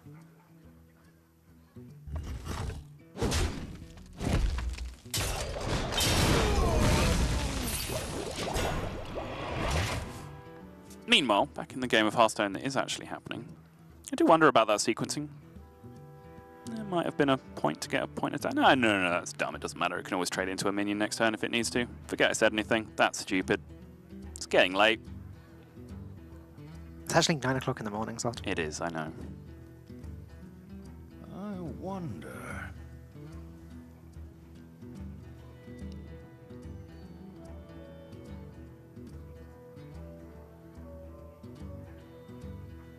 There's a point where your team just kind of tries to formulate some kind of plan, and someone will quite often come up with some very obscure sequence of outs, Let me which think. really from here involves Mexico just having no more taunt minions and no more removal, and you just kind of smack your way through this Tar Creeper the hard way and try and start the game again from that point. But how often does that realistically work out? I honestly thought you were going to say that the sequence of outs involves Mexico having no more internet connection.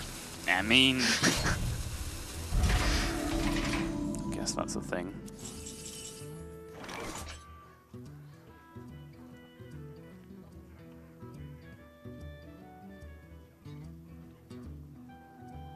Divine Shield Maul is at least something.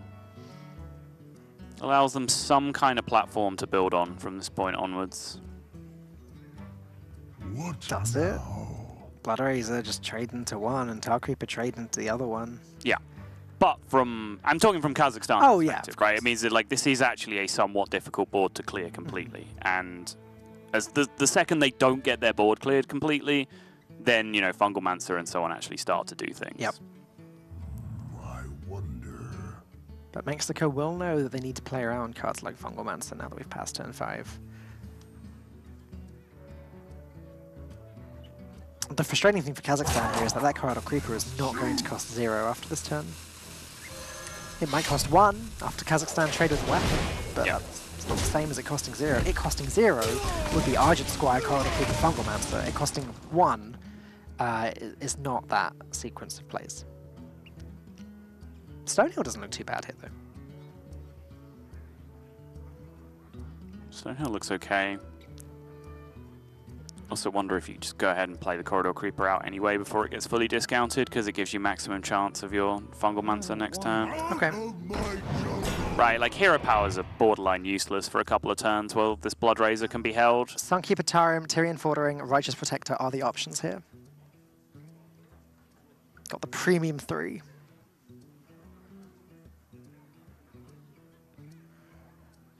Pretty straightforward Tyrant. Yeah.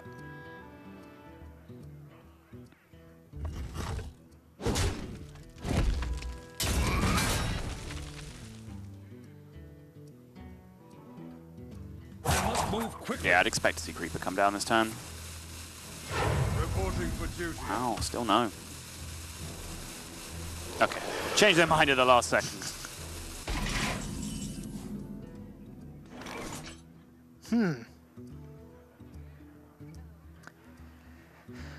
There is now a board there, and yeah, okay, the 1/1s get dealt with very easily, but the other 2 minions are a bit of a problem. I wonder if Yinus ever considers executing them. I guess dropping a Phantom Militia, or dropping, rather, 2 copies of the same Phantom Militia, might be a tempting way to go here, but that does hurt when the Fungal Mancer gets played. It does, yeah. No Brawl in hand, no Warpath in hand either. Quite often you can just set up a position like that and say, yeah, you know what, go ahead. Like, make your big Fungal Mancer play, you get some sick trades, but you don't really push any damage, and then I deal with your board afterwards. But they don't have that option right now. I mean, they can go with the Phantom Militia and then try and do the double execute play next turn to clear up, but they're using their Blood Razor, Right. which is their execute activator in the first place. Suddenly, did we speak too soon, Falcone? Sunkeeper Tara makes a huge difference to almost all of Odd Paladin's bad matchups. It's not looking like it's going to come down this turn, though. Still, the Fungal Mancer is looking incredible. It does allow for Kazakhstan to completely clear this board. They can even drop Argent Squire ready for next turn, a Hero Power, Sunkeeper Tara. Yep. And if there's no Brawl found, or no Warpath found, in these interim few turns, then suddenly we could have the most surprising victories.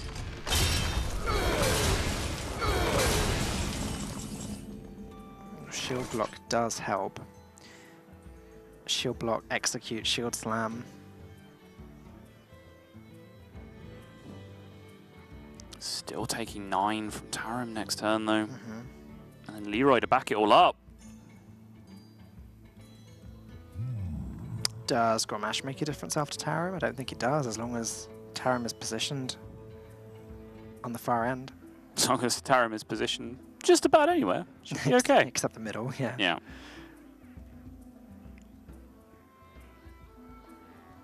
I knew it was going to come back to bite me eventually. I wonder. I've been doing the game 5 bit all week. Oh, never mind. Okay, so Warpath next turn Yes. makes a big difference. This turn, I think Mexico do have to go ahead and play either Shield Slam plus Execute or both Executes. I don't know when they're going to... Oh. Ooh.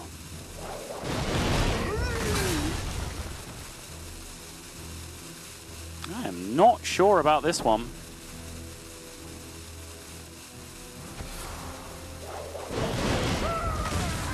Now how do they beat Tarim? Well, crucially, they don't know that a Tarim is there.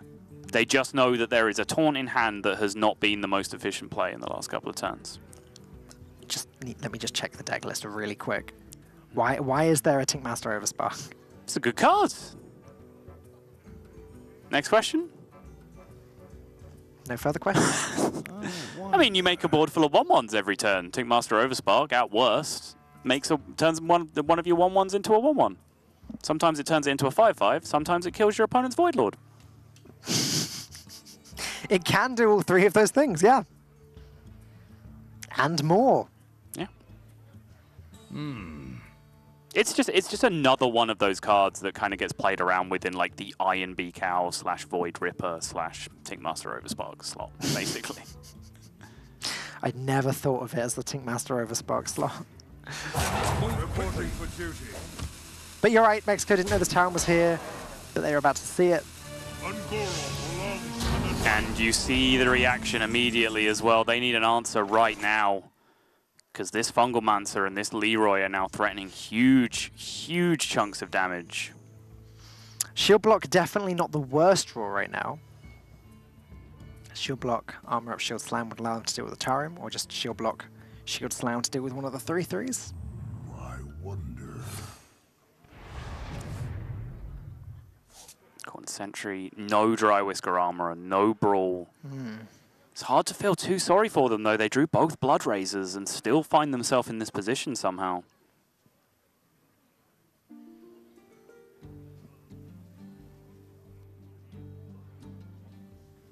What now?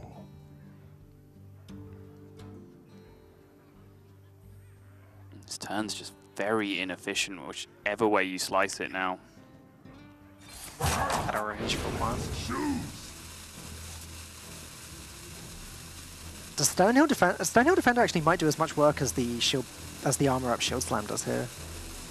Just prevents one of the 3/3s, if not two of the 3/3s, from making contact to the face. Gonna go with this anyway. I guess there's not necessarily going to be more opportunities to use that shield slam. All right, now the whiffs are starting to come. Kazakhstan have drawn very well this game so far. They've had big threats on every turn to play out. It's not just draw dependent though. They have actually rationed their threats extremely well. They've felt like they've been very aggressive every turn, but they've had enough resources back in hand to beat the removal options. But now after this Fungalmancer, they're really out of any kind of impressive board state. The Fungalmancer does create a very good board state though. I mean, It does. Pushes 13 damage to the face this turn. Join your opponents at 21. It's a very intriguing proposition. The debate is to hero power or not to hero power. Right, because of the Dry Whisker armor. And also the Brawl. Sure. If your opponent brawls right now, the worst case scenario is that a 2/2 lives. Now the worst case scenario is that a 1/1 lives. You've also put a 1/1 in between two minions, but the swing wouldn't kill the 5/5 anyway. I Right. guess this is decent Death Knight positioning. Yeah, and Mexico would need one more man. Ooh. To use the hero power for that to make a difference. Oh, it just has to be a Dry Whisker. Oh, okay. Other way around. Other way around. That was one of two potential punishes for this line of play. Brawl followed by Stonehill Defender. Looks like regardless of what survives, lays a solid foundation for Yainis to build on. 5/5's dead.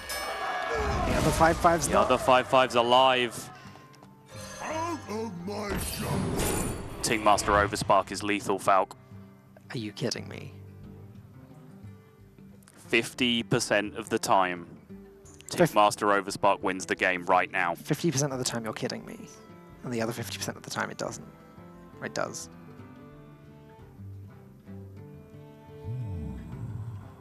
Massively unfavored matchup, and they have a 50-50 to win the game Amazing. right now. Welp! Here we go! Buckle in, kids. No! It's so brutal!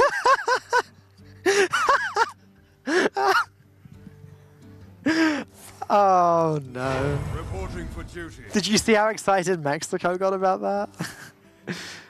Like the country, not the team. We're just very, very happy. Oh, it's savage. Now Mexico can put 3 2/6s on the board. Yes, they can. And that was, I didn't get the chance to say this, but that was the issue with the Tinkmaster turn, right? Like, Nice little raptors. because it whiffed, and because it whiffed badly by turning the 5/5 into a 1/1, Nice little raptors. it's really weakened Snowdrop's position. Yep.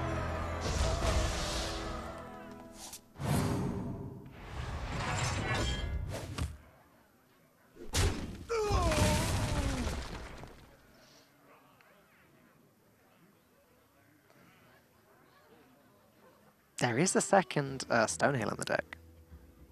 So potentially a second Taurum.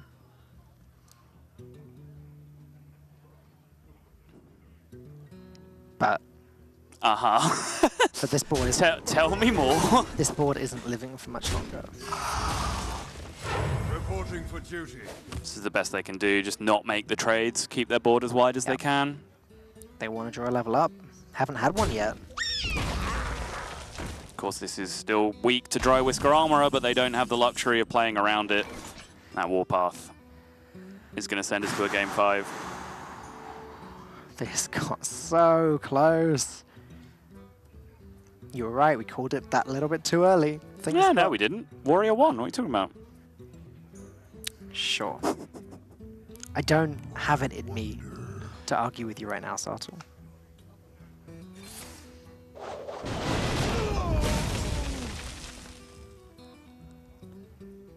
I mean, you told me that Tinkmaster Overspark could do one of 3 things. You said that it could turn a 1/1 into a 1/1, it could turn a 1/1 into a 5/5, or it could turn it into a 1/1. So What you didn't tell me I it could do. don't know if you caught what just happened on the screen as you were doing that, but it was far more important than anything you had to say. Okay, what was it? What was it?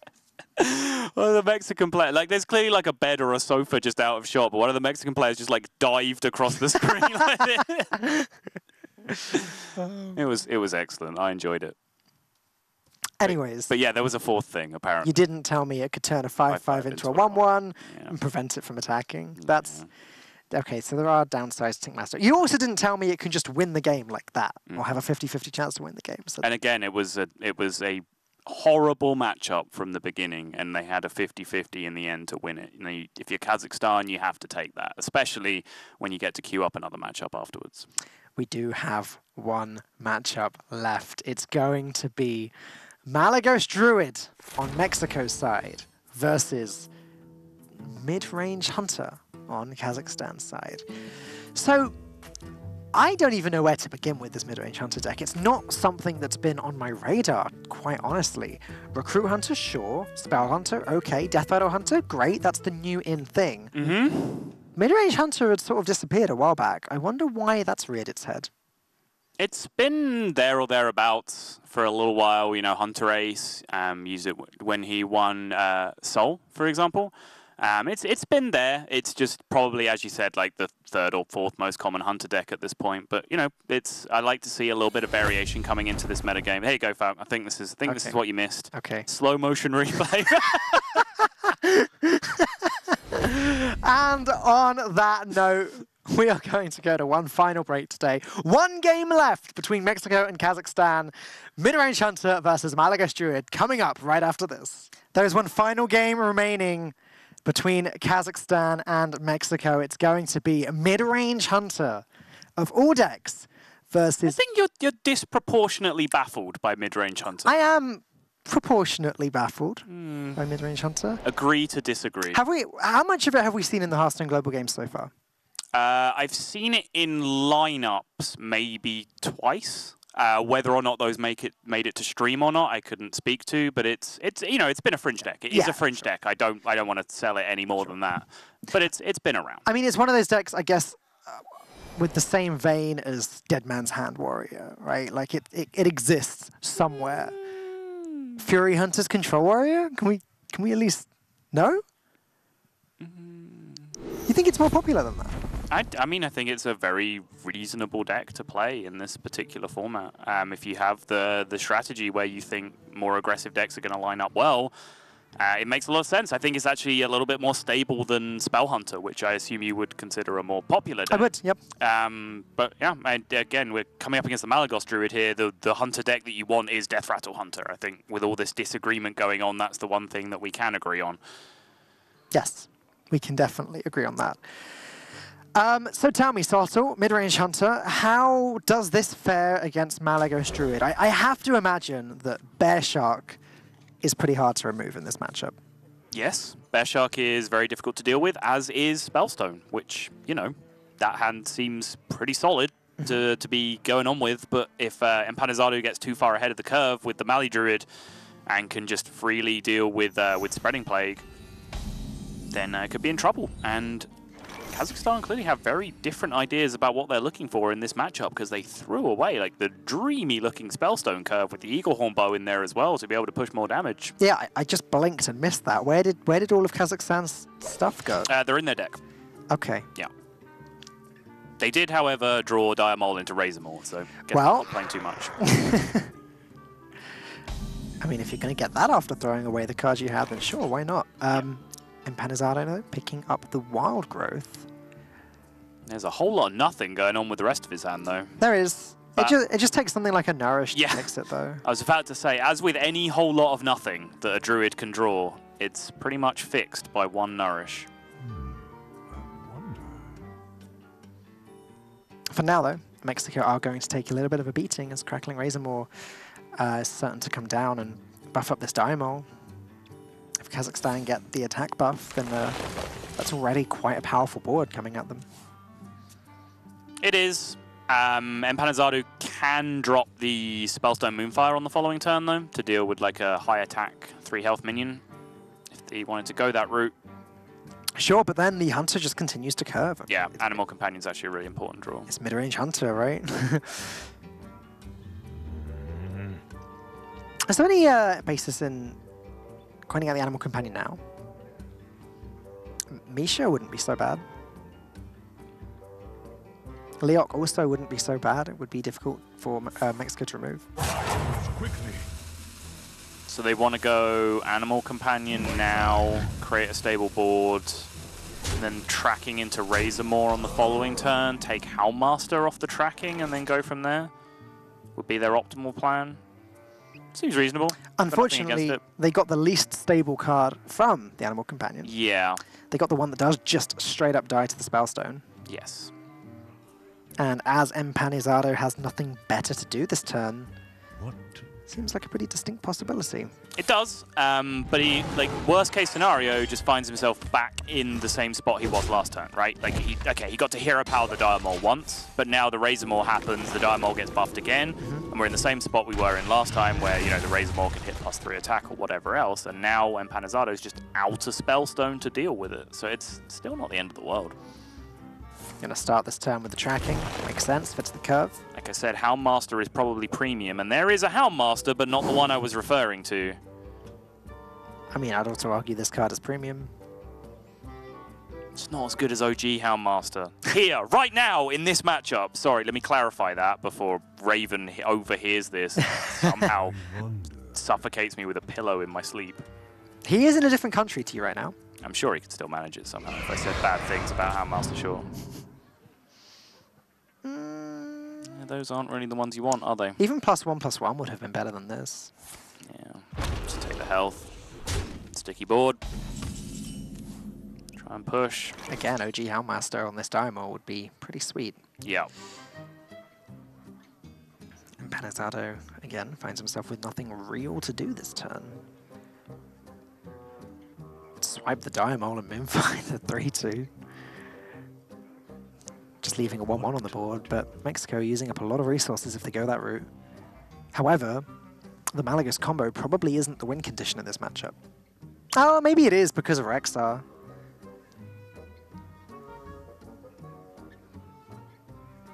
It's not like Empanizado can just deal with the Hunter's stuff.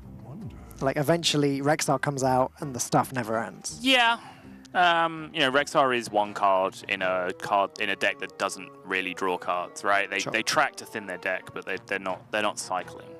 So I think, you know, sometimes you will get into positions where you're like, all right, shut my eyes, I'm going to use my cards very inefficiently and hope that one Spreading Plague locks them out. If they draw Rexar, I lose. I think, you know, that's a very realistic world that you can live in as a druid sometimes.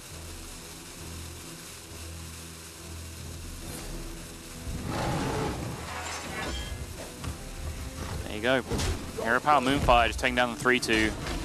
Neutralizes the majority of the board, but it is 3 more damage. And yes, this Houndmaster is a little slower than his older brethren, but he is still a big threat on board.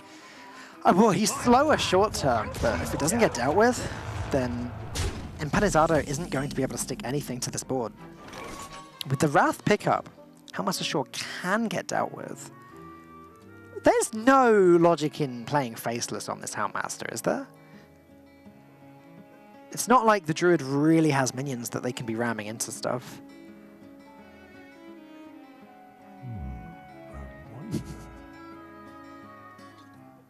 I'm just picturing, like, you Faceless the Shore, Kazakhstan disrespect it, just play a bunch of minions themselves and, you know, don't even use the rush, and then you just get, like, a rushing Spreading Plague the next turn. It's not even good, No, but it's funny, at least. Mexico are not running Tyrantus in the Malagos Druid, which does seem to have been the flavor of the week. Yeah. It's the much more standard list. They are running one copy of Starfall rather than Starfire, and obviously still running the Faceless. You can see it in the hand. Impact was running a Sarah in this deck instead of Tyrantus. A Seed Story. Really? Yeah. He said that he tried Tyrantus at Oakland, and every time he drew it, it just felt like 10 mana patches.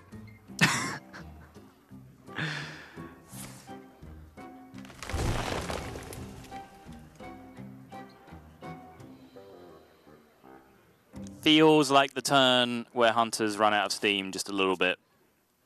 They do pick up again on the following turn, but not in the same way. This has been an initial push of trying to end the game with damage. And yes, they do kick off again next turn, potentially with the Deathstalker Rexar if they want to, but that's a very different type of push. You've got a feel for Kazakhstan, because this whole game they've had 3 mana patches in their hand. Yeah.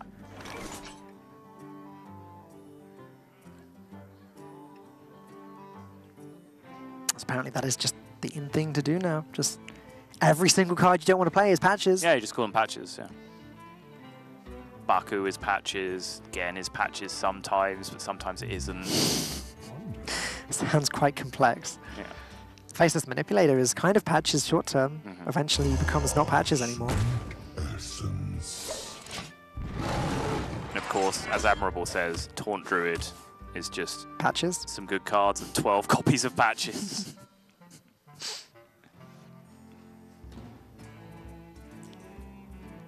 In this tournament, is Mage patches? No, Mage is Naaman. Keep up. Okay. We've had this talk. No, Jaina is Naaman. Mage, isn't it?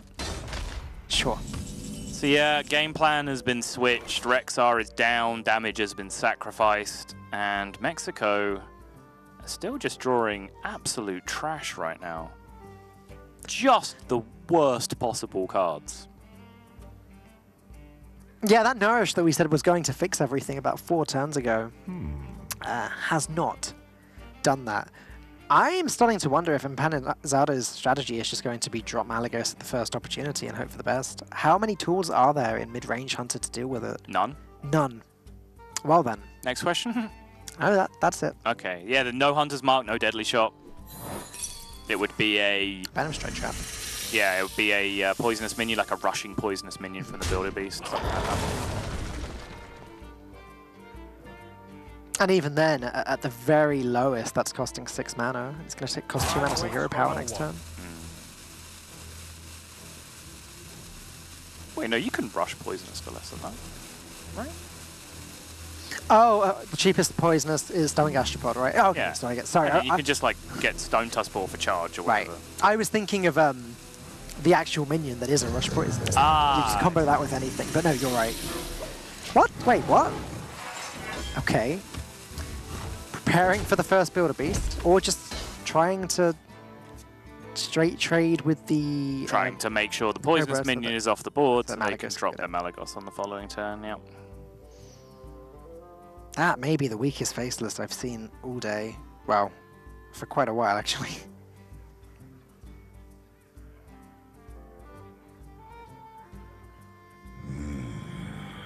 Weird looking play.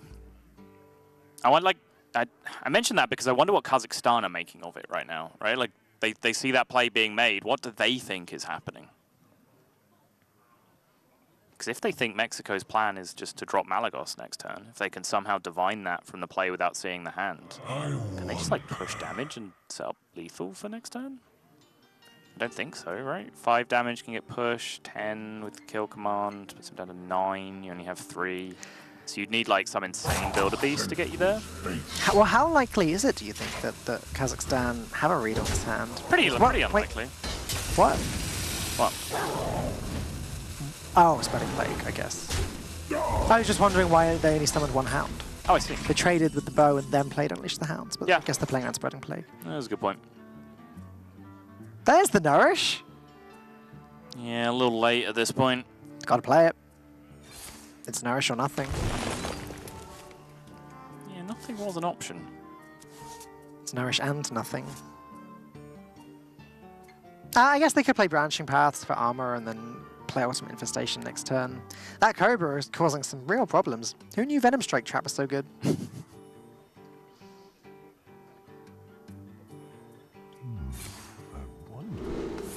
It's just double armor off this Branching Path every single time. UI in hand. No need to be drawing extra cards. And yeah, this hand is running really, really dry for Kazakhstan now. They're going to need to build some real value. Offers is some potential value. Death Knight cards are very appealing when you're playing against the combo deck.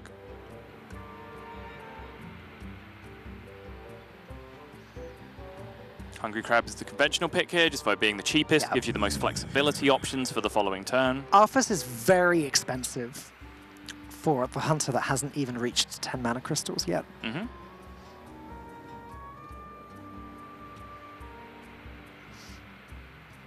Kazakhstan are definitely taking their time over it, though. If they did take Arthas, they can now summon a 5 mana 3/3 with Wind Fury.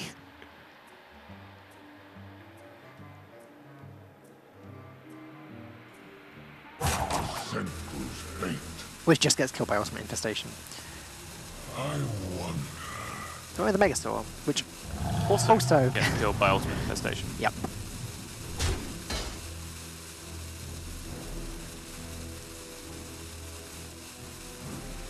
Is Naturalized Lich King too much of a waste here? It gives the hunter a lot of resources. I don't think you want to be doing that without a Spreading Plague in your hand. Sure. I think it's, you know, you can Ultimate Infestation now, and then there you go, you find your Spreading Plague, and then on the following turn, if you really want to make the tempo play, you can do that, and then, you know, on the turn after, you have Spreading Plague Swipe, you have Starfall, you have anything to, like, deal with a massive overcommitment from the Hunter if it's going to come. Have to play it. Always burning the card. Now they drew Twig as well. They do have a little bit of inevitability on their side, although, you know, Swipe's been used, Moonfire has been used, so their max damage output is not high at this point.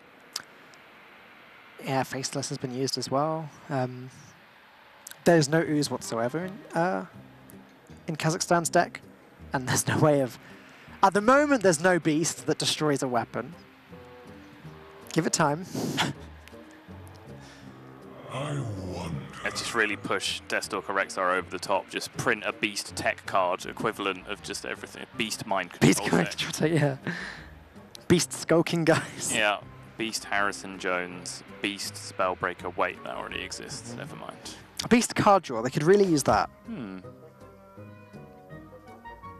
Beast Shadow Reaper Anduin.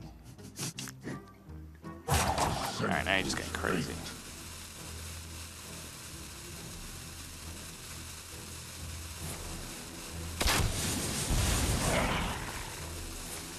Wow, Kazakhstan's still keeping that Cobra alive. Yeah.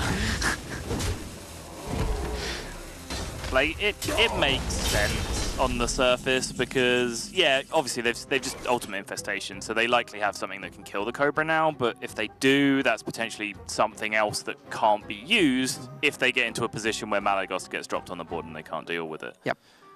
So either way, it's taking away from the danger. That Zombeast is Bittertide Hydra and Vicious Scalehide, I believe.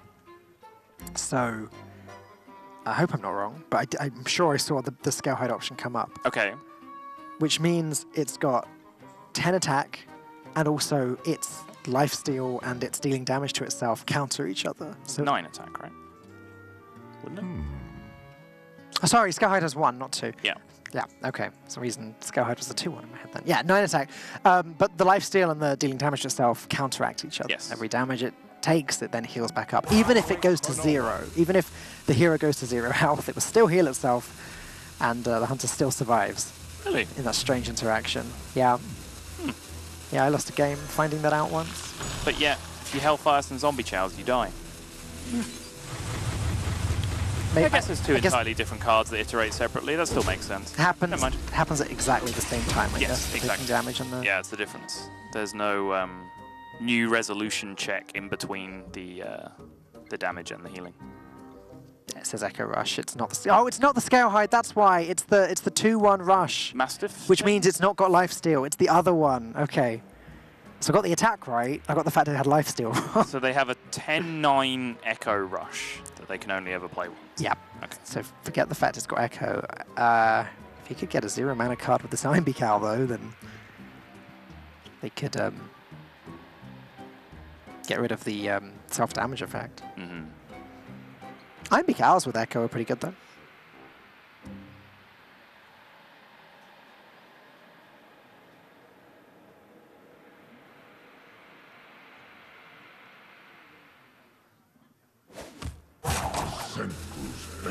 Bear Shark Stone Toss Ball, I'm guessing, is what they've ended up with. It's not a bad card. Yep.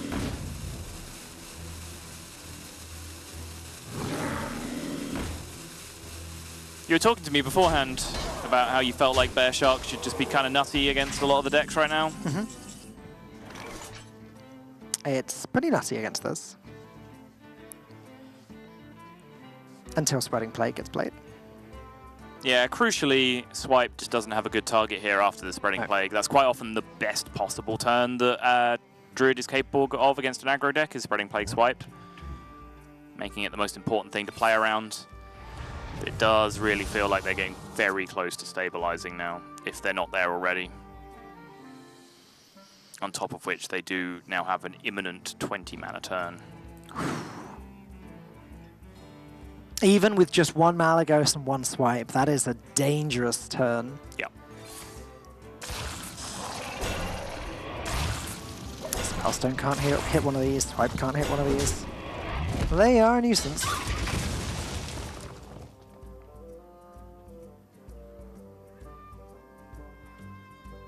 wonder how different this game would have been if they had gone for the Spellstone plan.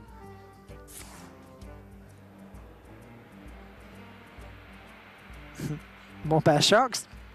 I mean, see why not? None of the other options seem particularly appealing.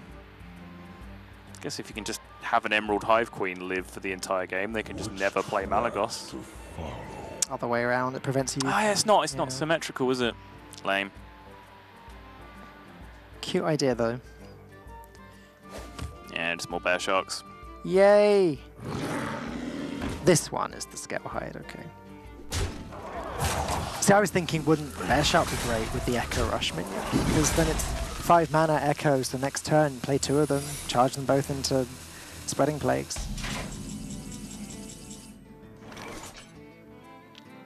Tainted Zealot, that explains the Starfall in the deck, I guess. Oh no.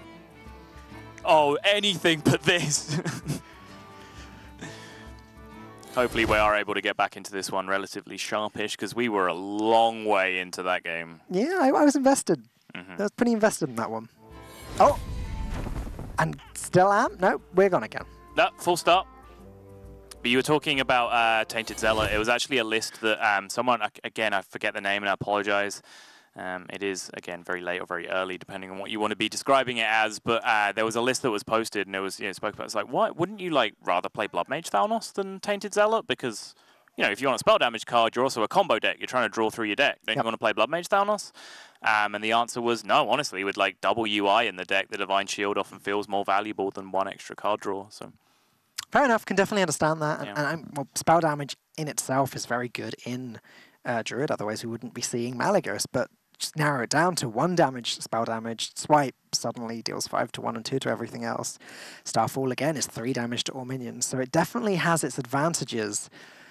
Hopefully we will be getting back into that game any moment now. I keep glancing over the other screens we've got to see if there's been any progress. I really want to get back into this one.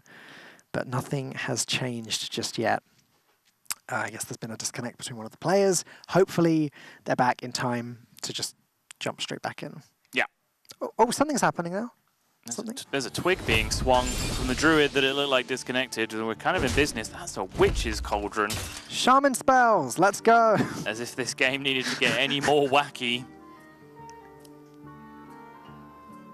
I'm just glad we're back.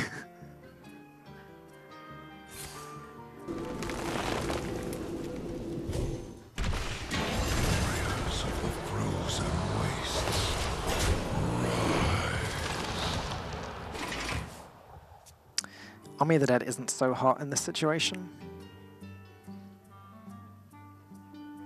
Death and Decay would have been pretty beautiful here with the Tainted Zealot and the swipe.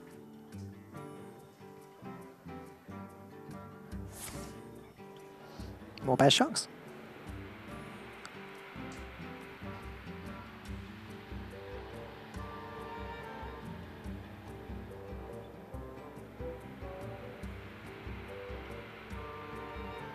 Wild-Brood Skitterer is definitely interesting and playable this turn to be able to assassinate that Lich King if it wanted to.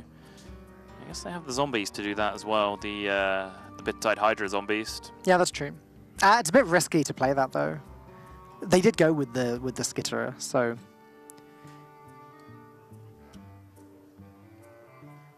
at least I think that is. It's the 8 mana. It's the mana cost is right. So. Yeah. But there you go. Worst case, this only removes 3 more health from the hero, so it's not that risky. And now Kazakhstan are able to push 9 damage to the face.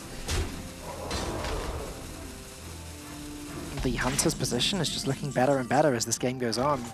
Yep. That 20 mana turn is still 1 more turn away. There is a Spreading Plague to help them get there, though. Yes. So let's see. Spreading Plague comes down. The zombie silences one of the plagues and kills the other by just charging into it. Yep. which does mean that the Bitterside Hydra goes face. If that's all that Mexico do. Means 15 go face, right? There'd be 4 plague tokens. What to do? The zombie deals with 2 of them. At 14 would go face.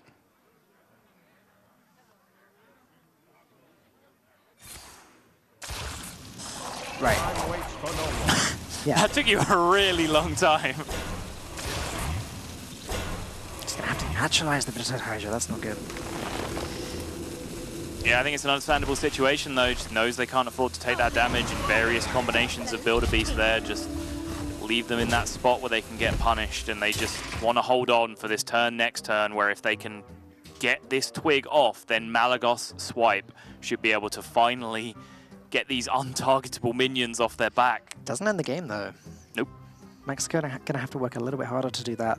I really do like that Iron Beak Owl Zombies though. Like, it's just, now you think about it with the Spreading Plague and how that interacts, it's some great foresight to get that in the hand ready. There's 1, 2, 3, 4, 5, only 5 damage on board plus 1. So a Houndmaster on the 5/5 here would mean that Empanizado has to swing into a 7/7 to pop the twig next turn.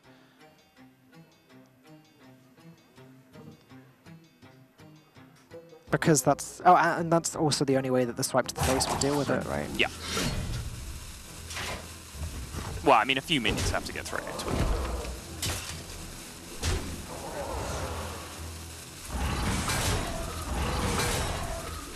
But the crucial part is he needs to attack this turn. Yep.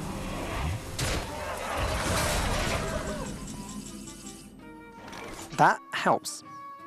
It sure does.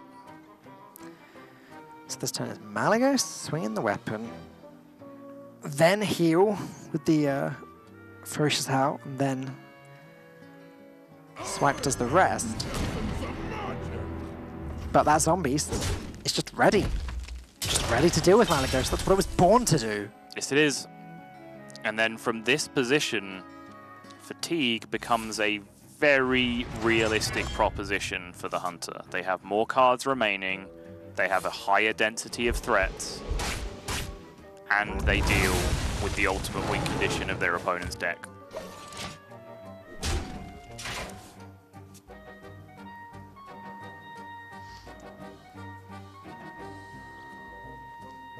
I can even hero power with this Zombies, with this Malagos slaying Zombies.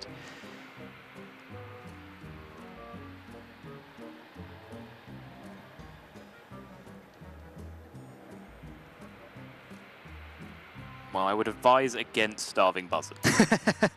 Let's start with the obvious. Oh, Skitterer again.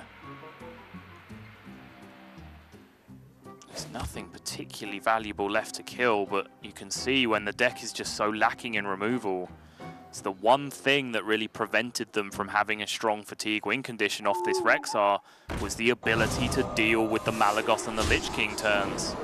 The Builder Beast just solved that problem. Sent was fate. You scared of this 1/1? Probably not. No, I don't think so.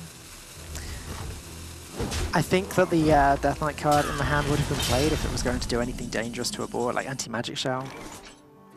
Nourish, dead card. Ultimate Infestation, dead card. Army of the Dead, dead card. Wild Growth, dead card. Malfurion, good card, Yeah. but not good enough. If Empanizado had only drawn Nourish when he actually needed it, before turn 9. Turn 9! Oh, no, well, not turn 9 because Wild Growth had been played, but he was on 9 mana when he eventually drew the Nourish. And that was after about 5 turns of doing nothing. So the crucial card here is that Naturalize on the far left, because that squares up the Fatigue count.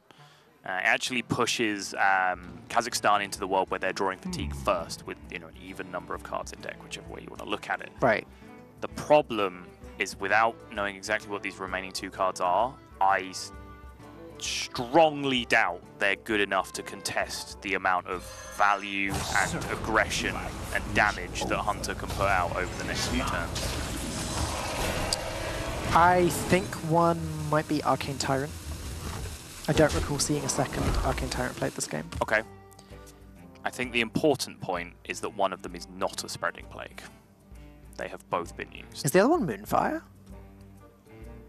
You may very well be correct. I only remember one being used in the very, very early game. So yeah, those cards don't contest with Builder Beasts, do they?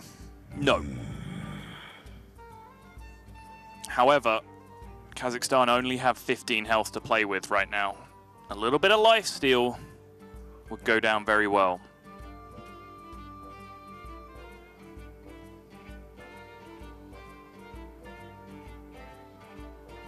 I wonder. They're going to have to make a decision. If they do decide to build a beast this turn now, they won't have long to make those decisions. Sent whose fate.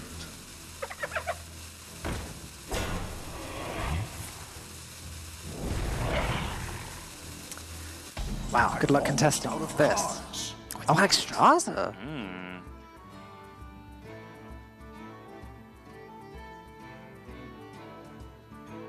I don't think that changes much. Could do. Kazakhstan still have a freezing trap in hand. Yeah, that is an issue. Tangled web. And they're already at 15 health.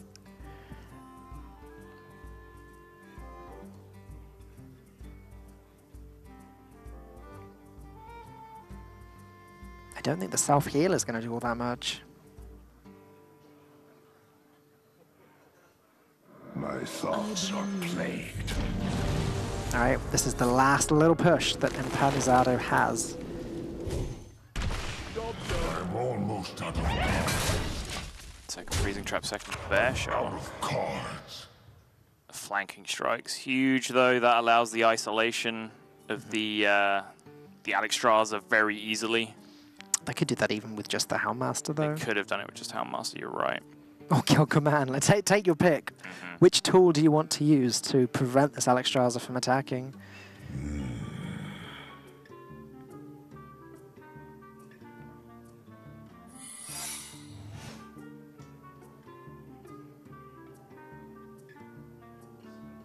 I let the dogs out.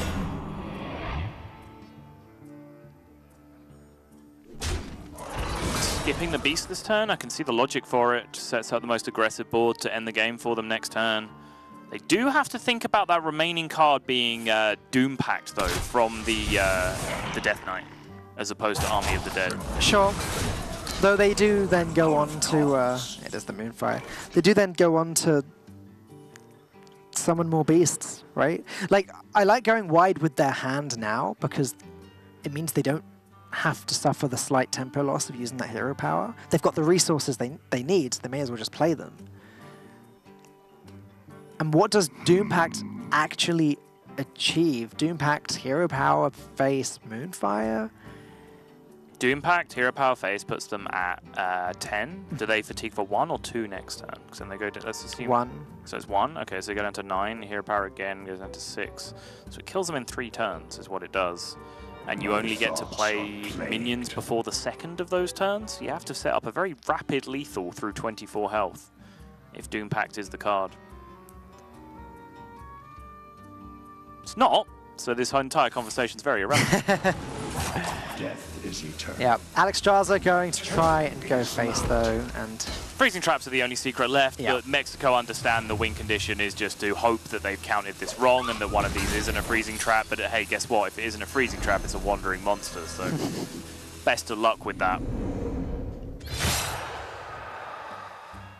13 damage on board, 5 and with the kill command, and then And a 1 tick from of fatigue. fatigue. That is going to be lethal, and this is a big deal, Sartor, because Kazakhstan have never won a series in the history Wow. of the Hearthstone Global Games. Okay. This is the first win ever for Team Kazakhstan. With the exact lethal fatiguing of a Malagos Druid with an aggressively curved mid-range hunter. Yep.